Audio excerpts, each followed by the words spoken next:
or maybe even younger than that. Because I was at Munford's and you came in.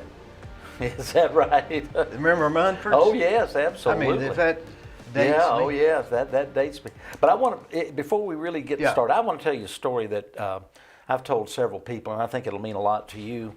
And you know, we have been with Farm Bureau Insurance for forever. Mm-hmm. I think my wife grew up with Farm Bureau Insurance. Of course, you are pretty familiar with one of the former agents. Well, your dad always had a special place in my heart and in the heart of my family, because when the big tornado came through in the early 90s, we got hit hard. We lost half our roof and a storage shed and just numerous things. And we were devastated, like a lot of people. And I'll never forget. And this is a scene that is embedded in my memory forever and ever, and I share it with people. Your dad, who's not a tall man, climbing over downed trees that morning. I mean, it hadn't been light long, and we're literally standing there wondering, what in the world are we going to do? And here comes your dad, Robert Burris, up our driveway, having to climb over these huge trees that had fallen. And the thing he was careful about was not to drop the checkbook. Oh. He wrote us a check that of course, it didn't cover everything, but he said, I'll never forget. He said, Dan, this will help get you back on your feet. This will get you started. Mm-hmm. And you know, Dee, you don't forget things like that. I've got stuff like that my whole life. People, they do stuff for me that they don't even realize they've done it. Yeah. And what is it about those moments? Is it that we're in a predicament and we feel like there's somebody on our side? Or? Well, you know, I guess it could be argued that your dad was doing his job. But at 7 o'clock, 7:30 in the morning, climbing over those down trees to get to us. He could have very easily said, hey, I'll be down tomorrow. Absolutely. Or I'll send an adjuster down, which I'm sure might have been standard operating procedure. Yeah. Bob Burris was there that morning with that checkbook and literally put us back in a state of mind where we could kind of deal with the losses and deal with the damage. And I'll just tell you, I'll never forget that as long as I live. And he'll always have a special place in our hearts and in the hearts of my family for what he did that morning, because I think it was above and beyond. You know, he was probably had come from another place and going to another. Probably so. He doesn't let things lay very long. No, and he knew we needed him to. So anyway, I wanted to kind of kick off with that. Because, you know, that reminds me of something. I was at an auction years ago on Georgetown Road, and I had bid on a piece of property, and I didn't have any money. And the Reimer guy that had the gas stations. Oh yes. Mm-hmm. He outbid everybody when they put all the property together. And I never will forget that guy. Because once he did, then I was off the hook. Oh, I see. You were wondering what in this world. He didn't even know me from Adam. And I don't think you intended but I was thinking, you didn't think you were going to win that, did you? I didn't know what I was going to do. I didn't know why I bid on it. I had no money. Crazy. But we always go through life with people helping us like that, and we can name. Isn't it funny that we can name just 20 of them or 10? Yeah. Well, you hope that life doesn't throw you that many crisis moments where, you know, that's someone that comes through for you. Even a thing that was a crisis to you in the moment. Yeah. You know. Well, you got a special dad. I hope he's doing well. I think, he's doing good. Good. He's retired. Oh, yes. Retired. Yes. We miss him. He's got the first vaccine shot. I guess you saw it on the news. He was the first one. Was he? Yeah. Well, good for him. Have you had the COVID? I have had one shot. Now, I've also had the COVID, and I'm glad you asked me that question. Did you have it early or? I had it in November, so I guess you could say it was about the time the numbers were starting to pick up, and we were really beginning to feel it in the community. And one thing that has bothered me is that there are still a number of people, Dee, and I know you see them every day in the box stores and elsewhere, who, not out of ignorance, because I don't think there's any way anyone can honestly say they don't know that there is a problem out there. Yeah, there's a problem. So I don't think it's ignorance. I think it's more of a political statement. But I see people, and I believe me, I avoid going into the box stores, I would say like the plague, but literally that's true.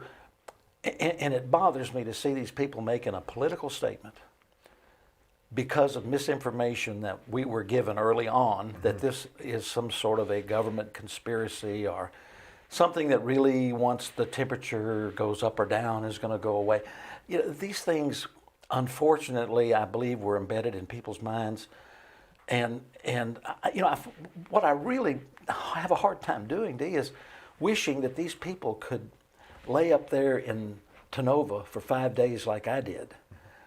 I don't want that for them. I want them to realize that to go out here without a mask and parade around in these stores making a political statement is not out of ignorance, it's stupidity. And there is such a difference. Mm-hmm.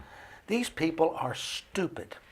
And one reason I don't go into them anymore is you can still hear me mumble under my mask, and somebody's going to probably level me one of these days in one of the aisles for what I have to say. But anyone that has had a serious dose of this, I'm sure that they realize how serious and how deadly this is, and how the misinformation that we were given months and months ago has led to the crisis that we have today, at least to a certain extent. Because when you have your most trusted leaders telling the public that this is not something they need to worry about, that it's going to go away, no problem. Yeah, it is a problem. And I just wish that people would wake up and realize we're all in this together. Republicans, Democrats, Independents, Patriot Party, whatever it is.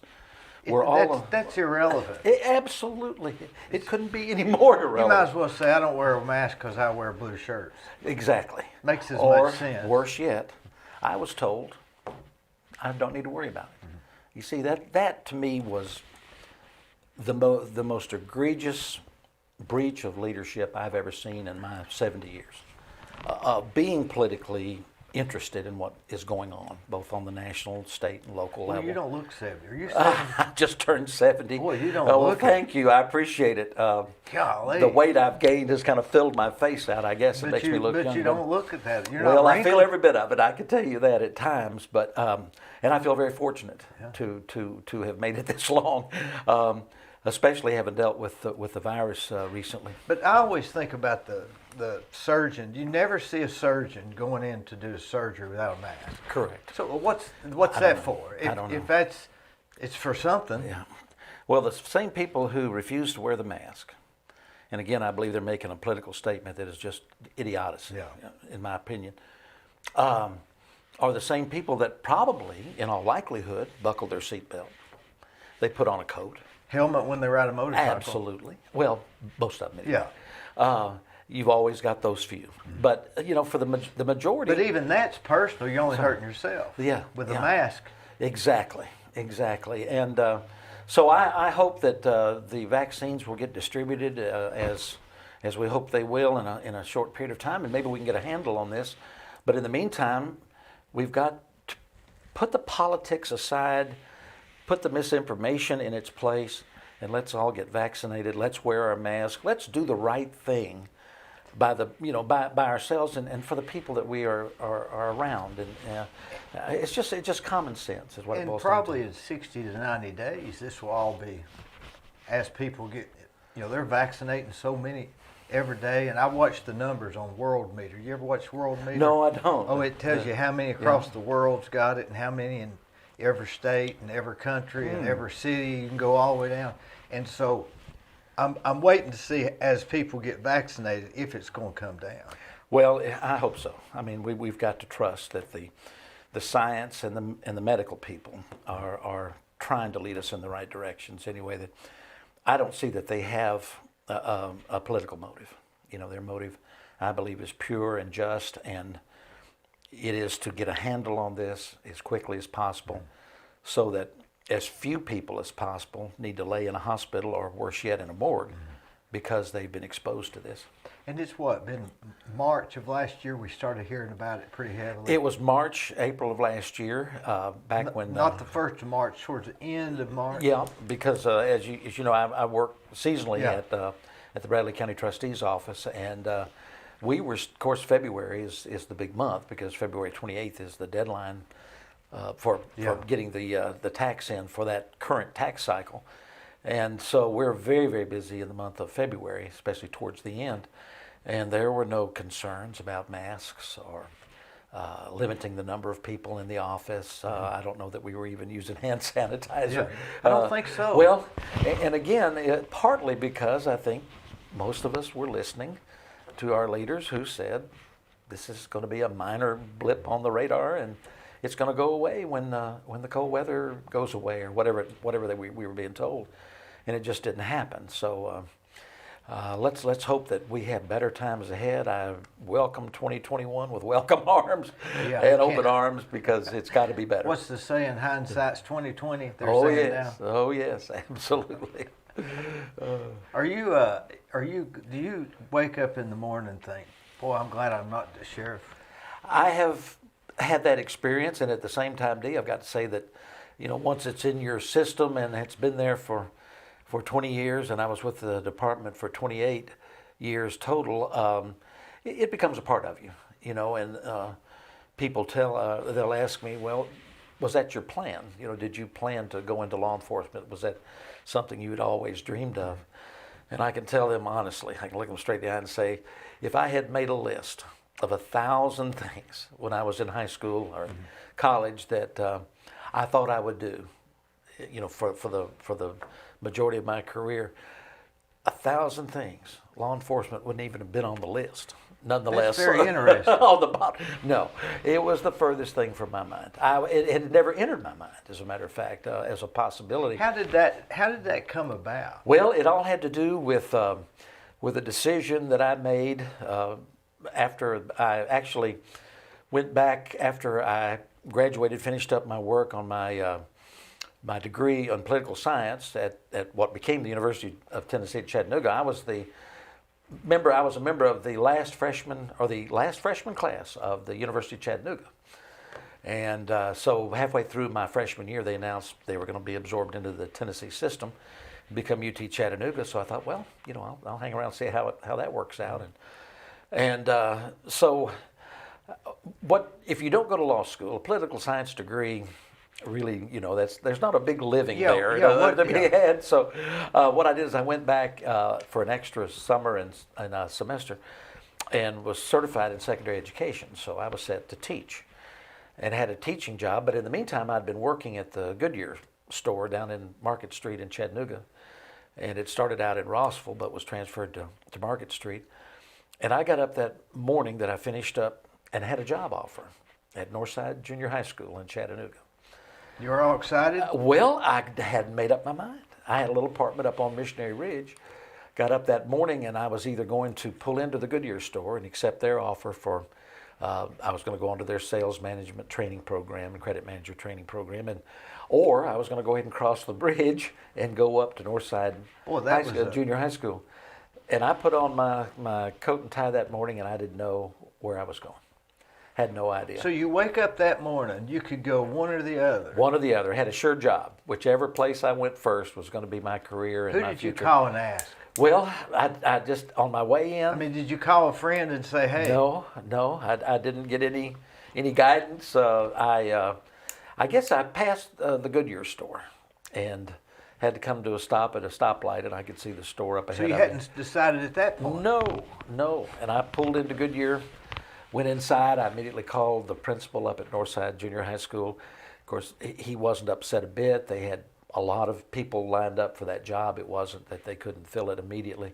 One of the teachers was going on she was maternity leave, and then she wasn't going to come back, basically. So the job was going to be permanent, but they had no trouble filling it. And I wound up with Goodyear. Well, to make a long story even a little bit longer, and I apologize for that, after a couple of stops with Goodyear, I was assigned the Goodyear store here in Cleveland as credit sales manager, and came up to Cleveland. And again, were you from? You were from Cleveland? No. I actually was born in Texas. Okay. My dad was assigned temporarily to the Air Force there at Lackland. How'd you get to Chattanooga? Well, that's a good question, isn't it? Well, he wound up at the Marietta plant of Lockheed. He was an aeronautical engineer. And so we moved. I grew up in the suburbs back then, what was the suburbs of Atlanta off Moores Mill Road in Atlanta. And after I finished up my studies at Margaret Mitchell Elementary School, we moved right outside of the city limits. My dad bought a new house outside the city limits, which meant that I didn't go to the Atlanta public schools. I went to the Fulton County schools, and the school that I wound up going to for high school was Sandy Springs, which is no longer there. They tore it down because it was on too valuable a piece of property to leave it standing. But anyway, at the time it was standing and it was there. And so I went to Sandy Springs High School, and then was intending to go to Georgia. And this was 1968. And I knew myself well enough to know, based on my experiences in high school, that if I went to a large university like Georgia, the chances were really good that I might not make the grades. So I decided to come to Chattanooga with several of my friends from Sandy Springs who were already accepted into Chattanooga. My dad retired that just prior to that summer, just after I graduated from high school, and he opened up a print shop down in the Florida Keys. So I spent that summer in Marathon. We lived on Marathon Shores, and he had a print shop. And I actually called from the Keys to the admissions office at the University of Chattanooga and asked them if there was any way that I might be considered. And after a few questions, apparently they needed to add to their freshman class because they accepted me over the telephone based on a few things that they asked me. So, long story long, I came up to University of Chattanooga. Every intention to transfer to Georgia my sophomore year, and liked it. I joined a fraternity, and of course my friends were there from high school, and I decided, well, maybe this is where I need to be, and so I stayed on at Chattanooga and graduated. Went to work for Goodyear part-time, which usually was not part-time, but and then when I graduated, stayed with Goodyear and wound up in Cleveland. Now, how long were you here? Where was the Goodyear store? Down on Inman Street. It's where Family Tire is located. Family Tire, right. Yep. Mm-hmm. And now my uncle used to work there, Jim Ornby. Did you know him by any chance? No, it might have been after my time though, probably. Maybe before. This was 74, 73, 74. That was probably before. He used. I think he managed that store, and then went to Dalton to manage that. Oh, okay. Might have been a little before my time then. So then you came along. I came along as credit sales manager, which basically assistant manager. And Goodyear and I had an understanding at the time, and of course I don't know if you really have an understanding with a corporation the size of Goodyear, but it was my understanding anyway, that if I was to be given a store as store manager, it would be somewhere in East Tennessee, and I had family reasons to stay in East Tennessee at the time. And I found out that I was going to get a store, become store manager, but it was over in Middle Tennessee. And when I protested that I thought we had an understanding, I was told either take it or leave it, being take the store or leave the company. And I left under good graces. It wasn't any, no lawsuits or, that kind of thing. But what it did make me realize is that if you decide to throw your fate into the hands of a large corporation, they can move you. They can basically do whatever they want to with you as long as you decide that that's who you want to stay hooked up with. So I thought, well, maybe that's not for me. And so I was between careers. My 2 weeks notice was coming up, and one of the friends that I'd gone to school with in Sandy Springs and who'd graduated from UTC, he called me. He was working for the Times Free Press, and he said, have you ever thought about being a newspaper reporter? And I said, well, I've written a few papers in my day, but I've never reported on anything as such. And he said, well, they've got an opening for a police reporter at the Cleveland Banner. You might want to go over and ask him about it. Well, it was nice of him, wasn't it? It was very nice of him. And so I went over to the Banner there on 25th Street, and Beecher Hunter was in his office. And Beecher kindly allowed me to come in and make my case for perhaps being considered for the opening. And he said, of course, what experience do you have? Well, I'm just a 22, 23-year-old kid. I didn't have any experience with newspapers. But I've got 2 years of college. Well, yeah, and he said, well, you've probably written a few papers. I'm sure he said that in the course of our conversation. But that was the day that I discovered how kind and what a gentleman Beecher Hunter is. He certainly is. There is no question. If you think he's nice, you ought to meet his wife. Oh, I have many times. They are She's one the nicest beautiful person couple. in the world. Beautiful couple. But Beecher was so kind to me that day, and so he said, "Okay, well, you're going to have to try out." And he handed me someone's handwritten notes that they had taken at a garden party of some sort. It was some sort of a women's club meeting, and he said, "If you can make an article out of this, we'll consider you." Well, he said, "Go out into the newsroom, and there'll be a empty desk. Just use whatever empty desk is out there." Well, there was only one, and it belonged to Brooke Healy. Brooke Healy was a very lovely young lady that worked there, and she happened to be off that day. And Brooke was the only person in the newsroom that still used the old clunky manual typewriter. We back then we had electric typewriters. Okay, we didn't have the hammer and chisel. She used the old. She liked the old style. Well, of course, I hadn't used one of those in years. Well, I finally suffered through it and got a decent article written and took it back into Beecher, and he read it. He sat there and he shook his head up and down, and he said, "Well, I believe we'll give you a try." And so I became the new police government reporter for the Cleveland Daily Now, when Banner. you're sitting there writing this thing, or you're thinking, should I just go to Middle Tennessee? Well, thoughts crossed my mind. Yes, maybe this isn't for Because me. you mentioned two big crossroads. Yes, that's true. That is true. And it was Beecher's decision. And I guess people can either blame him or give him credit, whichever they think is most appropriate. Had you known for him me staying before, here. or is that never met Beecher? And just, I look back on the kindness. Not only that he showed me that day, but I worked the first time with the Banner for about a year and a half. And then I went back for a short period of time after I left the sheriff's office, and we can get into that if you want to, because that was another. So why did you write stories like report, like you'd go to the planning commission and write No, they usually leave that to people who had more experience. If it was something that in depth. So I would cover the police beat and the fire department.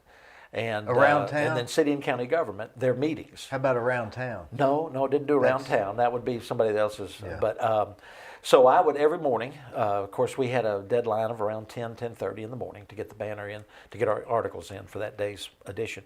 So I would hit the police beat around 6:30, and I would usually stop at the sheriff's office, go through the basket, read the reports, make some notes, make some copies. Of course, they didn't have a copy machine, so I'd make some notes.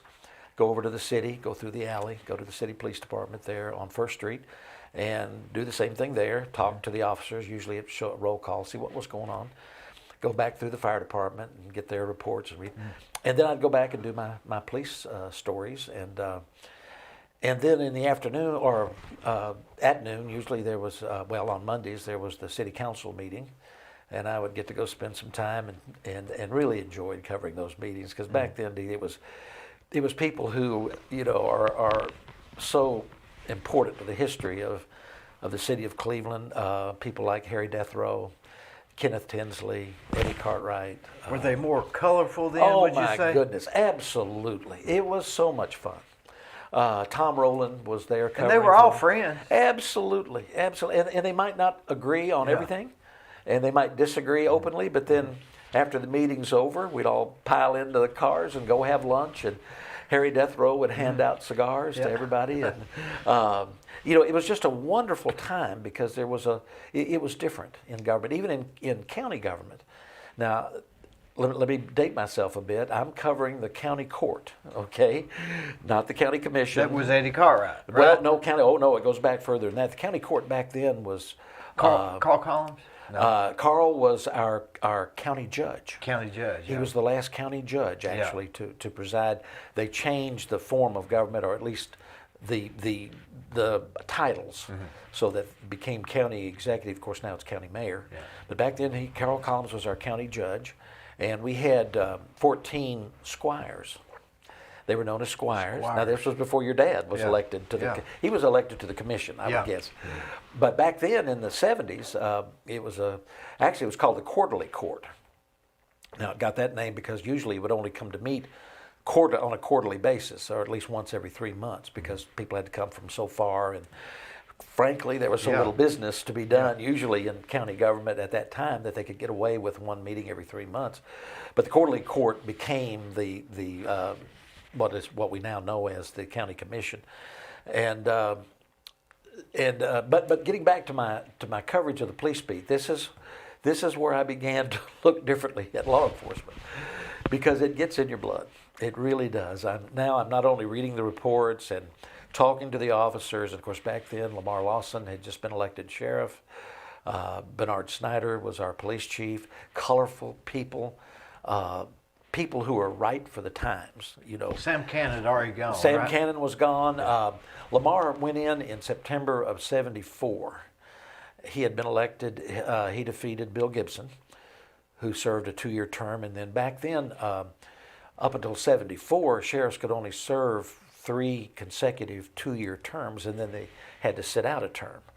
We've never had a sheriff in history of Bradley County serve more than 4 terms.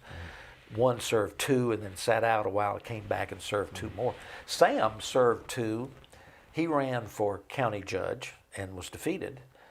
Then he came back and was reelected as sheriff, but there was that 2-year gap in between. But anyway, so I began to really get interested in police work. And what interested you about it? I think the excitement. I think everybody, if they're honest with themselves, that has a career in law enforcement would say, number one, it is exciting. There's no 2 days that are ever the same.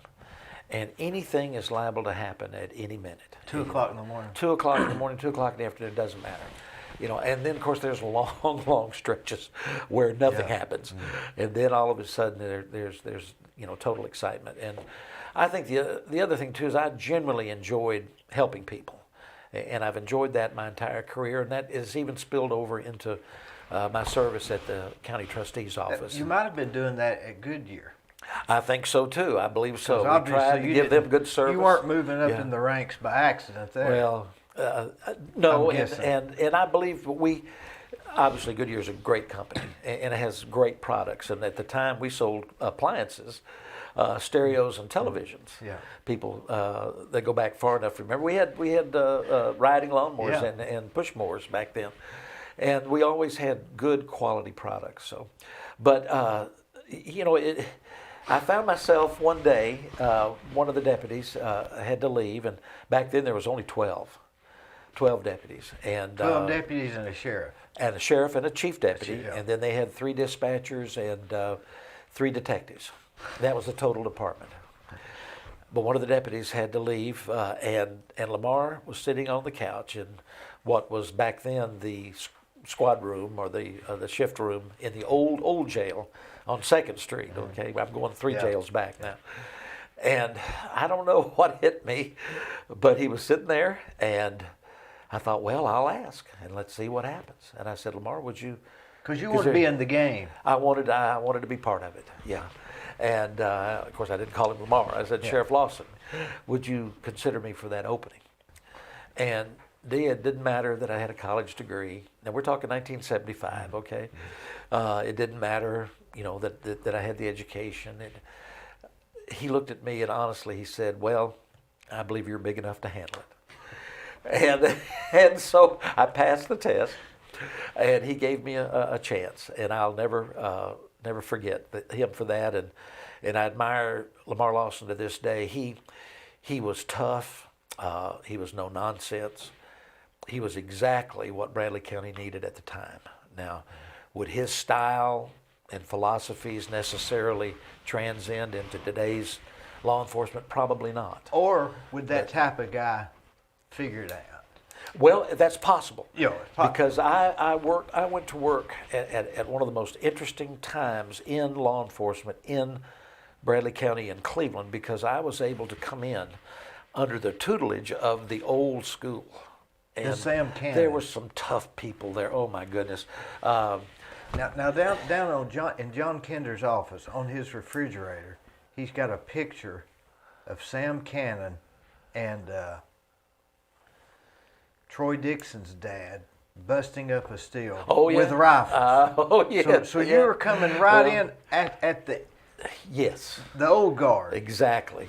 Well, up until I think Jarvis Gibson was acting sheriff in 1970 when he was appointed. Well, actually, he was. I don't know that he was appointed. I'm not sure, but he was chief deputy, and the sheriff at the time left to take a job out of the county. And so Jarvis was the last sheriff to live in the jail on 2nd Street. It was built and designed for the upstairs to be the sheriff's residence. There was 2 bedrooms and a bathroom between the two. Of course, then you would eat out of the kitchen. There was a dining room, which became. I've been up there. It does look like a house. It was designed that way, and Wendell Davis took a job up in Athens as their safety director. Jarvis became the acting sheriff, and he was the last one to actually live in the jail itself. But Lamar gave me that chance in June of 1975, and while it was, it was a different time because they're the old school, good people. Now I'm not criticizing or at all because they were, but they were from a different era. The Paul Bakers and Paul comes to mind as one of my favorites, but there were so many back then and Jarvis Gibson was a constable, I believe, at the time, or a court officer. But anyway, they were entering into a new era, and so whether or not they would have ever been able to transcend, I don't know. Some did. I'll give you some good examples. Danny and Dewey Chastain. Dewey was acting sheriff too. He's one of our former sheriffs. Of course, he's passed away now, but Danny is still with us, and they came in like me in the old school, the old way of doing things, and transcended beautifully into careers. Both of them retired from the Cleveland Police Department after a long, good career, solid career. So we had quite a few that did that, but there's some that just would have never been able to change. Now, another good example, Robert Lawson, who I was honored to serve as his chief deputy for 6 years just prior to me becoming sheriff. And Robert Lawson is a perfect example of the young, the new breed that came in the middle 70s here in Bradley County, made the transition into the modern era, and he literally led us into what was back then, of course, the 1980s, which was the time that the department really began to become a modern department that was based on sound principles of good law enforcement, and he led that. I mean, he started that, and then basically when he left to become safety commissioner and handed the baton off to me, we just continued, its development and its modernization. It became more of a, not a business, but more of an administration than just... Well, Robert and I had a great working relationship in that he wasn't interested in the duties of the administrative sheriff. He was very interested and very, very, very good at the law enforcement aspect of being sheriff. In fact, he was his own chief detective. He was probably one of the best detectives that has ever been in Cleveland or Bradley County.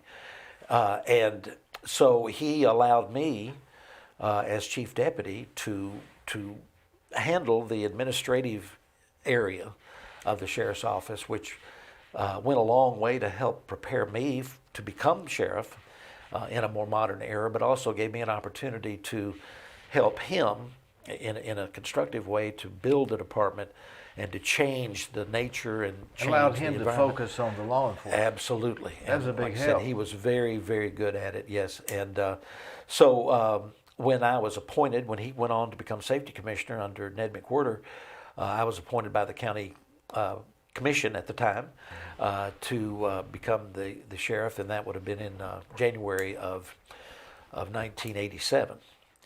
And so I felt, and I told the commission at the time that I was prepared, I was ready, that I had been doing the administrative things for 6 years, been writing policies and procedures, doing budgets, which of course at the time were small, looking back on them now, but and doing the things that I believed a sheriff would need to be able to do in the future. Not so much the field work or the investigative work. That would be left to other people. That would be left to those people who we train to do those jobs. Mm-hmm. That the sheriff was going to become an administrator in the future, and that's exactly what's happened. That's absolutely correct. Yeah. You could not operate.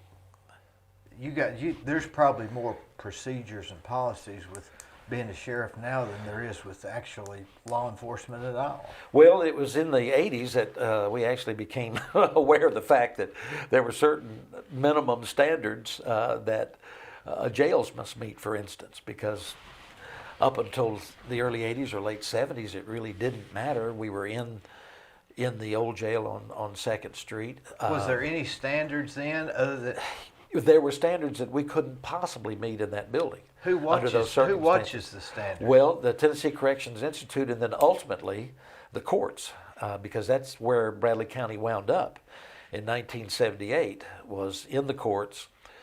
We were sued. This was while I was director. So it's all okay till you get sued.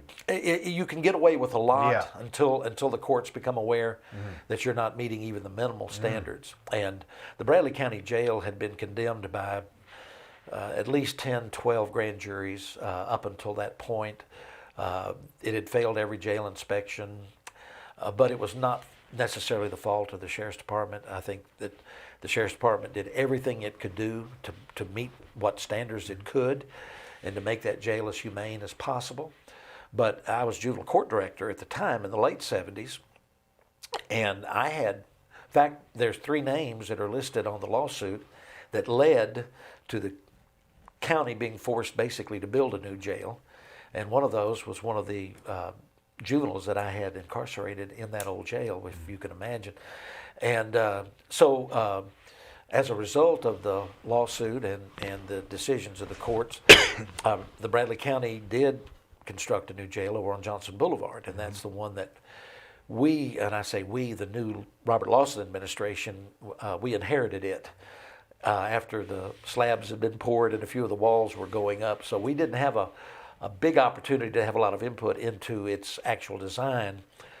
We had to live with what we inherited, and wasn't that a big jump from 12 people, 3 dispatchers, 4 dispatchers, and 3 detectives to Johnson Boulevard? Well, we had actually begun to build the department as far as numbers because. But in a short frame time. Well, when we opened the new jail on Johnson Boulevard, we opened it with 36, if I'm not mistaken, 36 or 37 correctional officers. That's still not many, is it? Not many, but the jail itself was only designed to hold 180 inmates. So we thought, well, that, and it turned out to be relatively adequate until we surpassed that 180 and started housing 200, 210, 230, 250, and then when you have a jail that's that crowded. Well, and did the courts get slower? I'm guessing that maybe the courts get slower and people are in jail longer. Well, is there some of that? Yes, and that depends on a lot of factors, but there'll always be a backlog. I don't know that the courts could ever get caught up on the backlog of cases. Now that COVID has hit, it's just 10 times worse. And they may never catch up. They very well may never catch up. But we did our best at Johnson Boulevard. We had a lot of issues to deal with there, and the design was very poor, and so we had issues that I won't go into a lot of detail, but we made it last as long as it was possible. And of course, it became so overcrowded that the county commission then decided in 2002 that it was time to replace it. And so that's when we went into the design phase and designed the Justice Center and jail that we have now down on Blythe Avenue. And it's a good, solid design. It was designed to be what we call direct supervision, which means the officers would actually work inside of what the common person would know as cell block, but we call them pods. And they would actually work inside. Their workstation would be inside with the inmates, which I know sounds a little scary when you figure that some of the pods may house more than 50 inmates. Now, under the crowding, it could house even more. But actually, the concept is solid, and it was endorsed by the National Institute of Corrections, the federal courts, and so we looked at that design and decided that would be what would be best for Bradley County. Although it would require a little more staff than a regular linear style jail, or the what I call catch me if you can style jail, where maybe they're under surveillance by cameras. But I mean, inmates can figure all that out. Sure, They know. They got all day to figure it out. They do, and they're most of them are very, very smart. And so we went with direct supervision, and so we opened the new jail in 2004. I'm sorry, we started designing in 2002. Opened in 2004. And we had a staff of 96, so we increased it from 30 some odd up to 96. And they were y'all that jail takes in others from other areas, right? No. We never have had that luxury, to be honest with you. Now we do have federal inmates, and we signed a contract when we had the space available. Oh, so now there's. Well, I'm not sure what the status is. I know that contract was going to be renewed, but it is a very lucrative income flow for the county. The last I heard, I think a federal inmate was for holding a federal inmate, the county was getting somewhere around $65 to $70 a day. So you multiply that by an average of 60 to 70 federal inmates a day, and it's a pretty good income stream. Yeah, it's a good income stream, and generally that is an easy population to manage. Because, and I'll tell you why, their conduct while being housed temporarily at the Bradley County Jail or wherever it may be, see, they're awaiting sentencing for the most part. They've been tried. They're awaiting sentencing. So their conduct, any write-ups, what have you, will be weighed as to where they will be assigned in the federal system. So they might wind up in a relatively, and I say relatively, comfortable medium security facility, or they might wind up in Atlanta. Depending on their behavior here. Exactly. And so when they are ready to enter into the federal system, the people who make those decisions will look at the reports and will look at their conduct. And so, of course, there's been exceptions, I'm sure, over the years, but for the most part, that's an easy group to manage, and so for that reason. And so that makes it even more lucrative to hold federal inmates, as long as you've got the space. And I can imagine the logistics of just, as just a citizen, we see, they arrest this guy or they take him in for drunk driving. That's the end of it.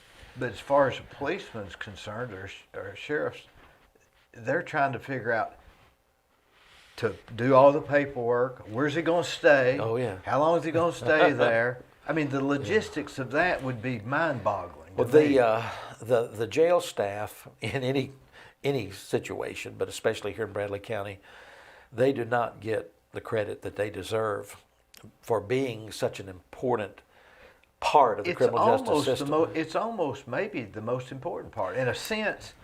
Because when you get them, if you can't keep them there, what's the point?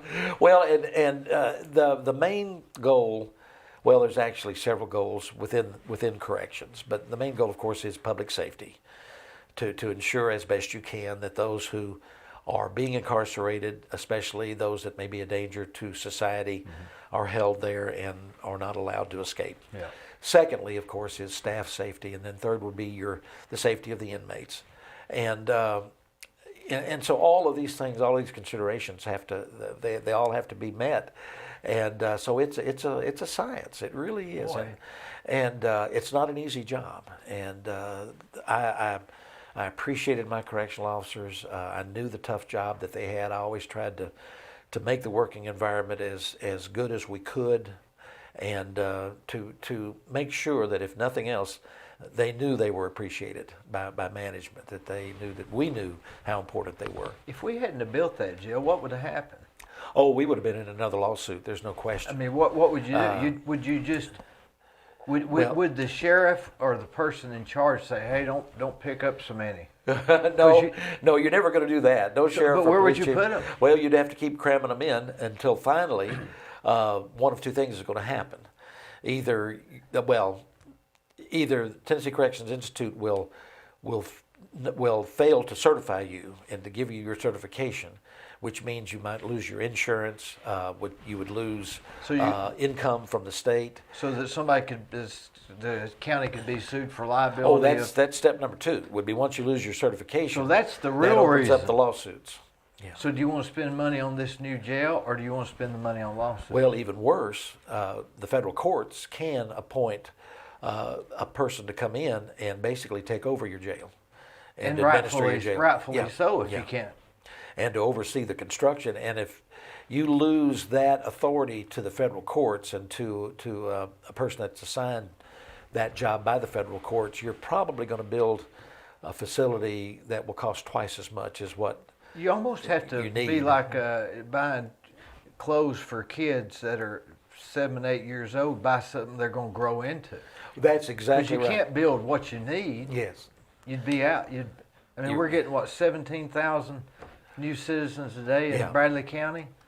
Well, there's a lot of factors that go into it. Of course, they're not all going to jail, but in theory, that's 10 more or 5 more. And activity or conduct that might have been acceptable back in the 70s and maybe early 80s into the 90s is no longer acceptable by society. That's very interesting. Yes. Give me an example. Drunk driving. So in the 70s, you could perfect example. You could leave a place, a bar, drunk driving. They catch you, send you home. Well, or frankly, I'm gonna tell one on ourselves because this is the way it was. I mean, it was a different time and a different era. It was the procedure. Bradley County at the time, counties did not receive any of the fine from a DUI arrest and conviction. Therefore, there was no income for the county from a DUI arrest. And so many nights, Friday, Saturday nights, we would make the arrests. I mean, we'd fall in behind someone who couldn't keep it on the pavement. Mm-hmm. And we would make the arrest, but they would be charged with public drunkenness. And maybe even driving without a license. Now, the judges, one in particular, who I won't call a name, but he would have a good time when we would have to, of course, go to court with these people and prosecute them on a charge of public drunkenness and driving without a license. And I had one judge ask me one time when I had an individual charged that way, he said, "Now, you tell me that he was driving his bar stool without a license?" I just laughed. I said, "No, Judge, that's not exactly it." They knew. I mean, they knew. And if you're a drunk driver, you'd prefer that. Absolutely. Absolutely, because there's not a record. No. Now, the state And it did the same thing. It got him off the road. Absolutely, but only temporarily. Yeah. The state recognizes that that's not the way to do business. And of course, the wonderful groups, Moms Against Drunk Driving and other groups, enlightened us to the true dangers. And so new laws were passed, and we're going to use drunk driving as an example.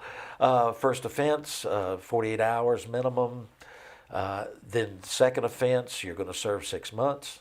Third offense, you could go to prison, or you could literally serve a year and lose your license forever. Now that's a possibility. You can see how the severity increased as the laws were changed. Yeah. Another area that we've seen tremendous advances in that has definitely added to jail populations across the state, 2 areas really. One is child support, where now the courts are very serious, and if a man or a woman violates the court orders, they're going to serve time. And they're back going to in go the to jail. 70s, that was No, if you couldn't, bring them to court, it was, there was just no way to successfully prosecute a parent who refused or declined to pay their child support. Today, there are laws, there are interstate compacts where if a person is working or living in another state, they can be brought back to this state to face the charges. So, I mean, the other area that I want to mention is domestic abuse. And again, I want to share this because it's something that has stuck in my mind forever. And I made a traffic stop out on APD 40 one afternoon, and there were 3 individuals in the front seat of this pickup truck. Well, only seat in the pickup truck. And I had the driver and the passenger get out. They were both men. There was a woman in the middle. And I talked to them, and they were okay, and there was no problem. I just went around to talk to the woman in the middle to make sure she was okay. When she turned to look at me, Dee. Her face was just purple, black and blue. She had been beaten by one of the two of these characters, and I'll never know which one. But I said, "Ma'am, are you all right?" And she said, "Yeah, yeah," and just was trying to wave me away. And I said, "Well, what happened?" And she just kept trying to wave me away. And I said, "Did either one of these two do this to you?" And she said, "No, I fell down." Mm-hmm. Well, I know good and well. Yeah. But there was absolutely nothing that I could do without her wanting to prosecute or being willing to prosecute which of the two did this. Maybe both, I don't know. But today that wouldn't happen because the laws would allow me to make a decision not necessarily based on what she tells me, but on what I observe. And if I observe that she has been victimized, obviously victimized and I've been trained to recognize, I'm talking to me as a police officer now, the officers are trained to recognize the obvious injuries that result from a beating, such as she had, then we can make an arrest. And if we can't determine which of the two, we can arrest both of them. You know, in a circumstance where we can't determine which of the two. Now, if she's by herself, or we answer the call at home. Let's just say neighbors call. There's yelling, screaming at the house. Man answers the door. We can see in, or we ask to come in, talk to both parties, and we see that the woman has been beaten. The officers have an obligation now under the law to make an arrest, to remove who they deem to be the person who has caused the injuries, to remove them, to arrest them, and to make sure, now this is part of the law, that the victim receives the treatment that she needs and the protection that she deserves. So we're going to bring this man to jail, whether or not she, at the moment, you know, is willing to tell us it was him. He's coming to jail based on our training and our observations that, yes, he was the one that inflicted the Now the she injuries. feels more confident in Yes. saying so. So now we have a safe environment for her, whether it is at home with him removed, or if she still fears, then there are places that will temporarily house victims of this kind of domestic abuse until other arrangements can be made. So the laws are changing. So you can see how Just those society three areas. exactly, and there are others, but society is not tolerating a lot of the behaviors, and they have criminalized them. So what does that mean? That means that, of course, the criminal justice system is really a big funnel when you think about it. The mouth is this big, and so everything's going in, and of course, right, and it all comes out at the small end. Well, a lot goes on in that part of the funnel that actually comes out into the courts. And I use that example with my students when I was teaching at Miller Mott. Not everything is going to wind up in court. A lot of things, well, thank goodness, because the courts couldn't handle it. The courts could not possibly handle it. And so the good news and the bad news of the criminal justice system is called plea bargaining. Now, the good news is through plea bargaining, 95% of criminal cases are resolved before they ever get to court. A jury trial is actually a very rare thing these days. They're an event, and I used to love when I went back and did court security for Sheriff Watson. I loved court security because the jury trial was one of the most interesting aspects, but it's also one of the more rare aspects of the criminal justice system. Now, the bad news is that the plea bargain system is what has literally threatened the constitutional rights of those that have been accused of a crime. I see it Absolutely. the same way. Absolutely. And here again, I hope there's no one out there that doubts whether or not I'm a Republican or a Democrat. That's irrelevant, isn't it? It's irrelevant. Irrelevant. For what I'm about to say.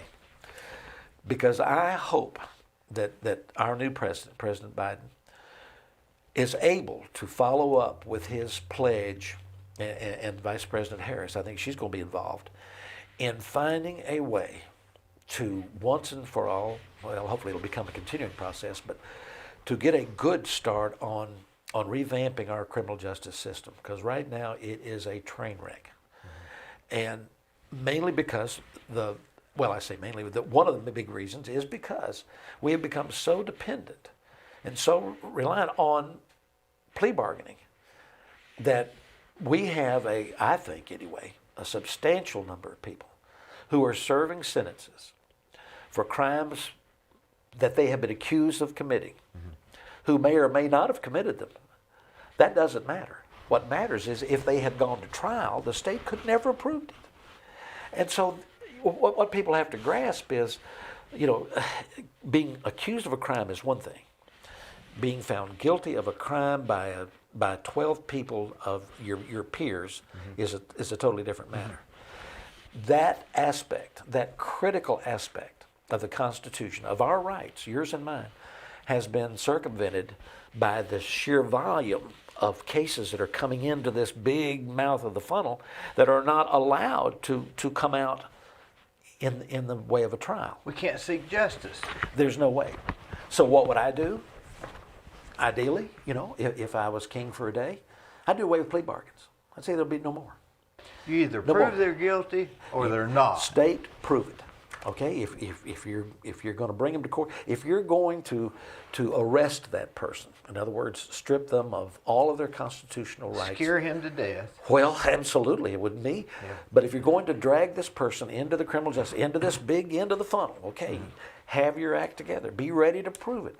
But what I'm afraid of, Dee, is that, and I've seen it in my career, where the sloppiness or maybe not quite tying up all of the loose ends doesn't matter if this person somewhere in that funnel is offered such a good deal that they can't possibly turn it down, even if they're innocent.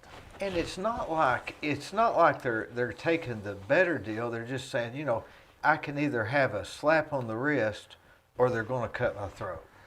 Exactly. It's not like. Yeah. Well, here's the other thing too. It's like it's not what they've pleading guilty to, but it's what might happen if they don't win. Exactly. Well, let me one of the best cases, and I don't know how familiar you are with the case of Casey Anthony down in Florida. I am, yeah. This was a classic case study, and we can learn a lot from that case because for your audience that doesn't know, Casey Anthony was accused of murdering her 3-year-old child, and there was some belief that her father was complicit in the cover-up of the burying of the child several miles from the home.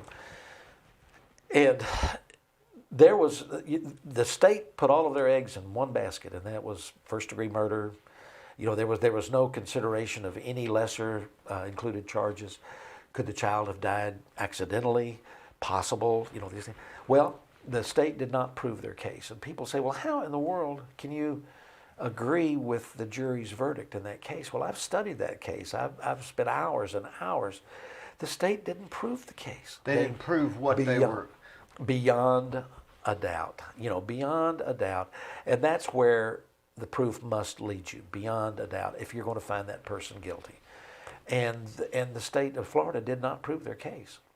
And so I've used that in teaching students as an example of why it is so important for each arrest, for each person that's being brought into the system, for that arresting agency to be prepared to go to court and to prove its case, and not to assume anything. Not to assume that they're going to plead it out. Either plead it out, or that the circumstances are so horrible that jury is going to overlook the fact that, the state didn't. I still have doubt.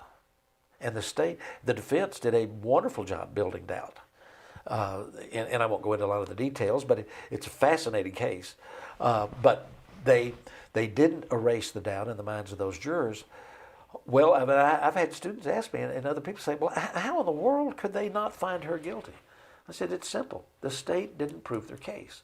So we need to be prepared to prove our case. And I don't think, as long as plea bargains are in effect, are available, we're doing a really good job of that. I think that too many times people are tempted to take the easy way out, even though they may or may not be guilty of what they've been charged with, simply to avoid the tougher consequences if they do go to trial. And I hope that any of the prosecutors that I've dealt with over the years would be honest, and I know they are, but would be frank in saying, yes, we try to make going to trial as unattractive as possible. So we make sure that we are asking for, demanding, yes, yeah, the maximum. If we go to trial, this is what you're facing, as opposed to take this plea bargain offer, and it's a lot less than what you'll get if you're found guilty. And if you don't do nothing, we'll sponge it or we'll do something. Exactly. So what are they going to? Yeah. How are you going to take that chance? There's Well, too broad of a range. Exactly. And you'll have some of these career criminals that'll say, I can do 5 years standing on my head, and they may or may not have been guilty, but they can still do the time. And I know that it's not a popular issue or a popular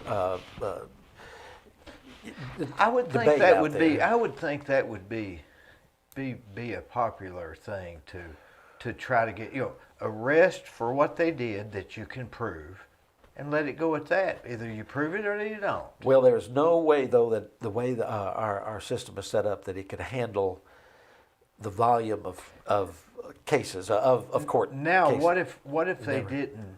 Is one of the reasons, talking about some stuff you can put people in jail for now that you couldn't in the 70s. Is there things that you hear of these nonviolent crimes and these? How much do they attribute to the courts being overrun? I mean, a guy's caught with an aspirin in Exactly. college or a marijuana. I mean, Well, excellent question. I mean- excellent question, and it is again an issue that we have to deal with. The first question should be: Does that person really need to be in that prison bed to protect society? Does that person really need to be there? or is he just a damage to himself Well, and to his own property? Yes, or are there other ways that we can deal with that person? And again, I'm in a unique position because I'm never going to run for anything again You can as long talk as I live. freely. So I can talk freely, and I can talk with some basis of experience. The drug war has become a farce. We have got to wake up as a society, as a country, and say, look, we've lost. We've lost if we are going to try to work our way out of the drug problem by making every drug dealer and every drug user a criminal. It didn't work. It's not, and it will never work. It will never work. It's keeping our focus on the real problems. Well, from the real Yeah. problems. Yes, exactly right. And so what can we do as a society, short of just locking them up for longer and longer periods of time? Well, here's the thing. Over the years, the legislators, for whom the most part they're trying to do the right thing, but it makes them feel good to pass these new laws that require longer sentences. For I this, that, and the other. introduced a bill. Oh, yes, and they wow. can go and Yeah. campaign, and people who really don't have a clue, they think, boy, that sounds good. We're going to put that drug dealer away for 100 years. Very good. Well, does that person really need to be gone for 100 years? I don't know. That to me, we've lost it. We've lost the war on drugs. We need to come up with a better approach. And even our outgoing president, he issued a presidential pardon to a drug dealer who was literally, I believe, serving a life sentence right here out of Tennessee. So I thought that was interesting. Now, I don't know what all went on behind the scenes, Well, but it's whatever. it's another form of a plea bargain. Is what Yes, it is. in a sense. Either it the is. guy did it and broke the law, needs to be in jail, or not. Well, and then breaking the law and making sure that law that he broke is in line with the punishment. You see, and we look at other criminal justice systems in the world. We have those that are, of course, extreme on one end. China's a good example, or even some of the other Asian countries. But then we have other countries. Britain is a good example, where you compare crimes and you compare the time that people will spend paying for those crimes, and I mean, there's no comparison. Is that where they carry the baton instead of the Well, gun? for the most part, I think, still. They in call a them lot of bobbies. places, yeah, but now if you go into an airport in London, you're going to see, you're going to see the real deal. But so I just think when they talk about revamping the criminal justice system, there's just so much work to be done there that can be done, but it's going to take time and it's going to take money. And we better get ready to, if we really want to revamp the system before it implodes, we've got to be ready to spend some money on it. I mean, theoretically, we're all guilty and we all may need to be in jail. Theoretically, yeah. If you read them right. Yeah, I'm sure that there are laws that, did you come to a complete stop at the stop sign? Oh, yeah. That kind of thing. I've got one in the court right now. Yeah, and here's the stop sign. Yeah. And you stop here and you can't see around the dumpster. So you go like that and nobody's coming. They stop you for running it. Yeah. I think, good grief. Nobody, 10 o'clock Sunday morning.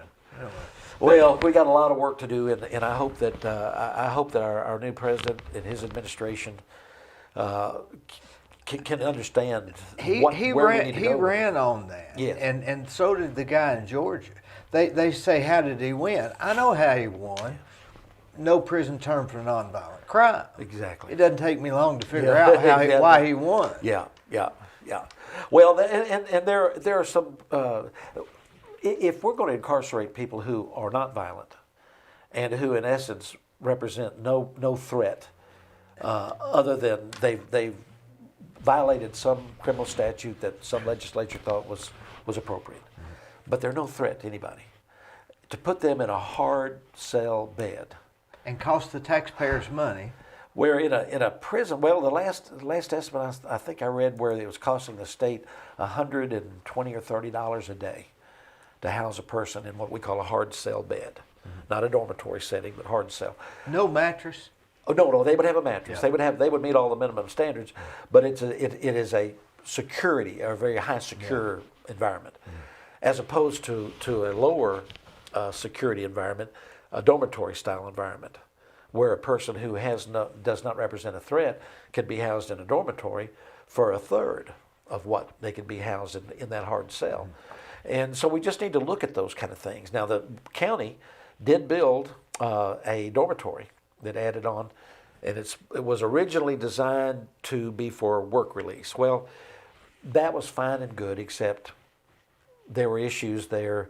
It could never be used only for work release inmates. And so what every sheriff has done since I was in office is move some of your nonviolent people out of the more secure areas into this beautiful dormitory that has been for lack of room, basically. Well, for lack of room and just common sense. I mean, it's good sense to put them in a less expensive environment because they're no threat to anybody. Now, let's say you've got caught with, and I'm just using marijuana because everybody's trying to make it legal. You got caught with marijuana too many times, and you're going to spend. What's the time in jail? 5 years, or I don't know. Depending on the amount. Say 5 years. Yeah. Now they come along and they make it legal. Do they let this guy out, or is he grandfathered in? Well, actually, no. I mean, under normal circumstances, he would still be required to serve the time that they were. Even though now it's not. I think you see what I'm saying? Oh yes, I see. He's in jail for something that's legal now. And I think a governor would be appropriate to they look ought to at just commuting say those sentences. if they're going to make pass this law, they need to make everybody that's in jail for that law, or are they guilty because they committed it when it was? Well, it was while the statute was still in place, and under those circumstances. But I mean, a governor can commute those sentences. I mean, there are ways that those people could be dealt with, but. I think we're headed in that direction. I think that marijuana will be legalized. Or these other. What's another lesser crime? Not just marijuana, but like that's not really. Yeah, something that probably would be accepted. Yeah. Oh, I've got a good one. How about gambling? Yeah. I mean, gambling has. I mean, that whole aspect's been turned on its head. Now we're at the lottery every day. Well, let me tell you what will eventually get marijuana legalized in Tennessee. The same reason that when I drive home down Dalton Pike, I pass 3 or 4 liquor stores on my way home. when the state of Tennessee realizes the amount of tax revenue that can be made off of legalizing marijuana, it's going to happen. It's just a matter of time. They realized here in Bradley County that there would be income off the liquor stores. Now we have them, in all sections of the city. Yeah, I remember people saying, why give that money to Chattanooga? Well, sure. And I'm thinking, why put our drunks here? Yeah. Well, one thing I found out the other day, I didn't realize, I knew they had it down in Georgia, but we have home delivery. We have I guess home because delivery. COVID. Yeah. Well, no, it's just because the law allows for liquor stores in Tennessee to make home deliveries. So we have one of the outlets here in Cleveland that'll make a delivery. As long as your purchase is $30 or more, they'll home deliver. So and Sam Cannon's pictures on the refrigerator and John Kendrick's for busting up a steal. For busting up a steal. That's exactly right. Oh, we would go around and every so often raid what we called the bootleggers back then, where the kids could go buy their whiskey, or the adults for that matter. The bootleggers then didn't make it in their basement, right? No, they just were bought it and wholesaled it. They were buying from Chattanooga liquor stores in Chattanooga, it bringing it up. Yeah, yeah. And if you grew up here, you know who some of the infamous were. And so I had, we raided one out on 64 Highway, a particular gentleman who didn't appreciate, but it was the night before the Cleveland Bradley game back in the 70s, and the word got back to me. I was jeweler director at the time that this was the place to go to buy your. If you were going to party after the game. And so I decided I would just interfere with those plans. And so and the sheriff was glad, and he cooperated beautifully, Sheriff Lawson. And so we raided all of the bootleggers, but this one in particular I had interest in. Well, we took him to court, up at criminal court, and he caught me out in the hall after he had pled guilty, and he was fined $50 in costs. Of course, we had confiscated a lot of half pints from his establishment, and after he let me know what he thought of me and my mother, he then told me that he appreciated the fact that I had raided him, that he couldn't buy the publicity he got for $50. I guess, yeah. So, I mean, it was kind of a cat and mouse game back then, but now it's perfectly legal, and we have the outlets, right. Now they got people making it. What they call that, the guzzler down there, that thing where you bring your own. Well, I don't know. Now they even call it a craft or something like. Of course you have the moonshine distilleries up in Gatlinburg and Pigeon Forge, different places. So I mean, society's attitude has changed. Cleveland, Bradley County's attitude has changed in that aspect, and I think that it will change as it relates to marijuana. Or the next thing. We don't even know what that is. Yeah, that is true. We have no idea what that is. But one other issue that I hope the new administration will address is, and it's there, and if people want to deny it, that's fine. But I know it's there, and that's the racial discrimination within the criminal justice system. And they say, well, what do you mean by that? Well, let me give you an example. All right, you could take a kid from the best part of town here in Cleveland, and he's charged with whatever, okay?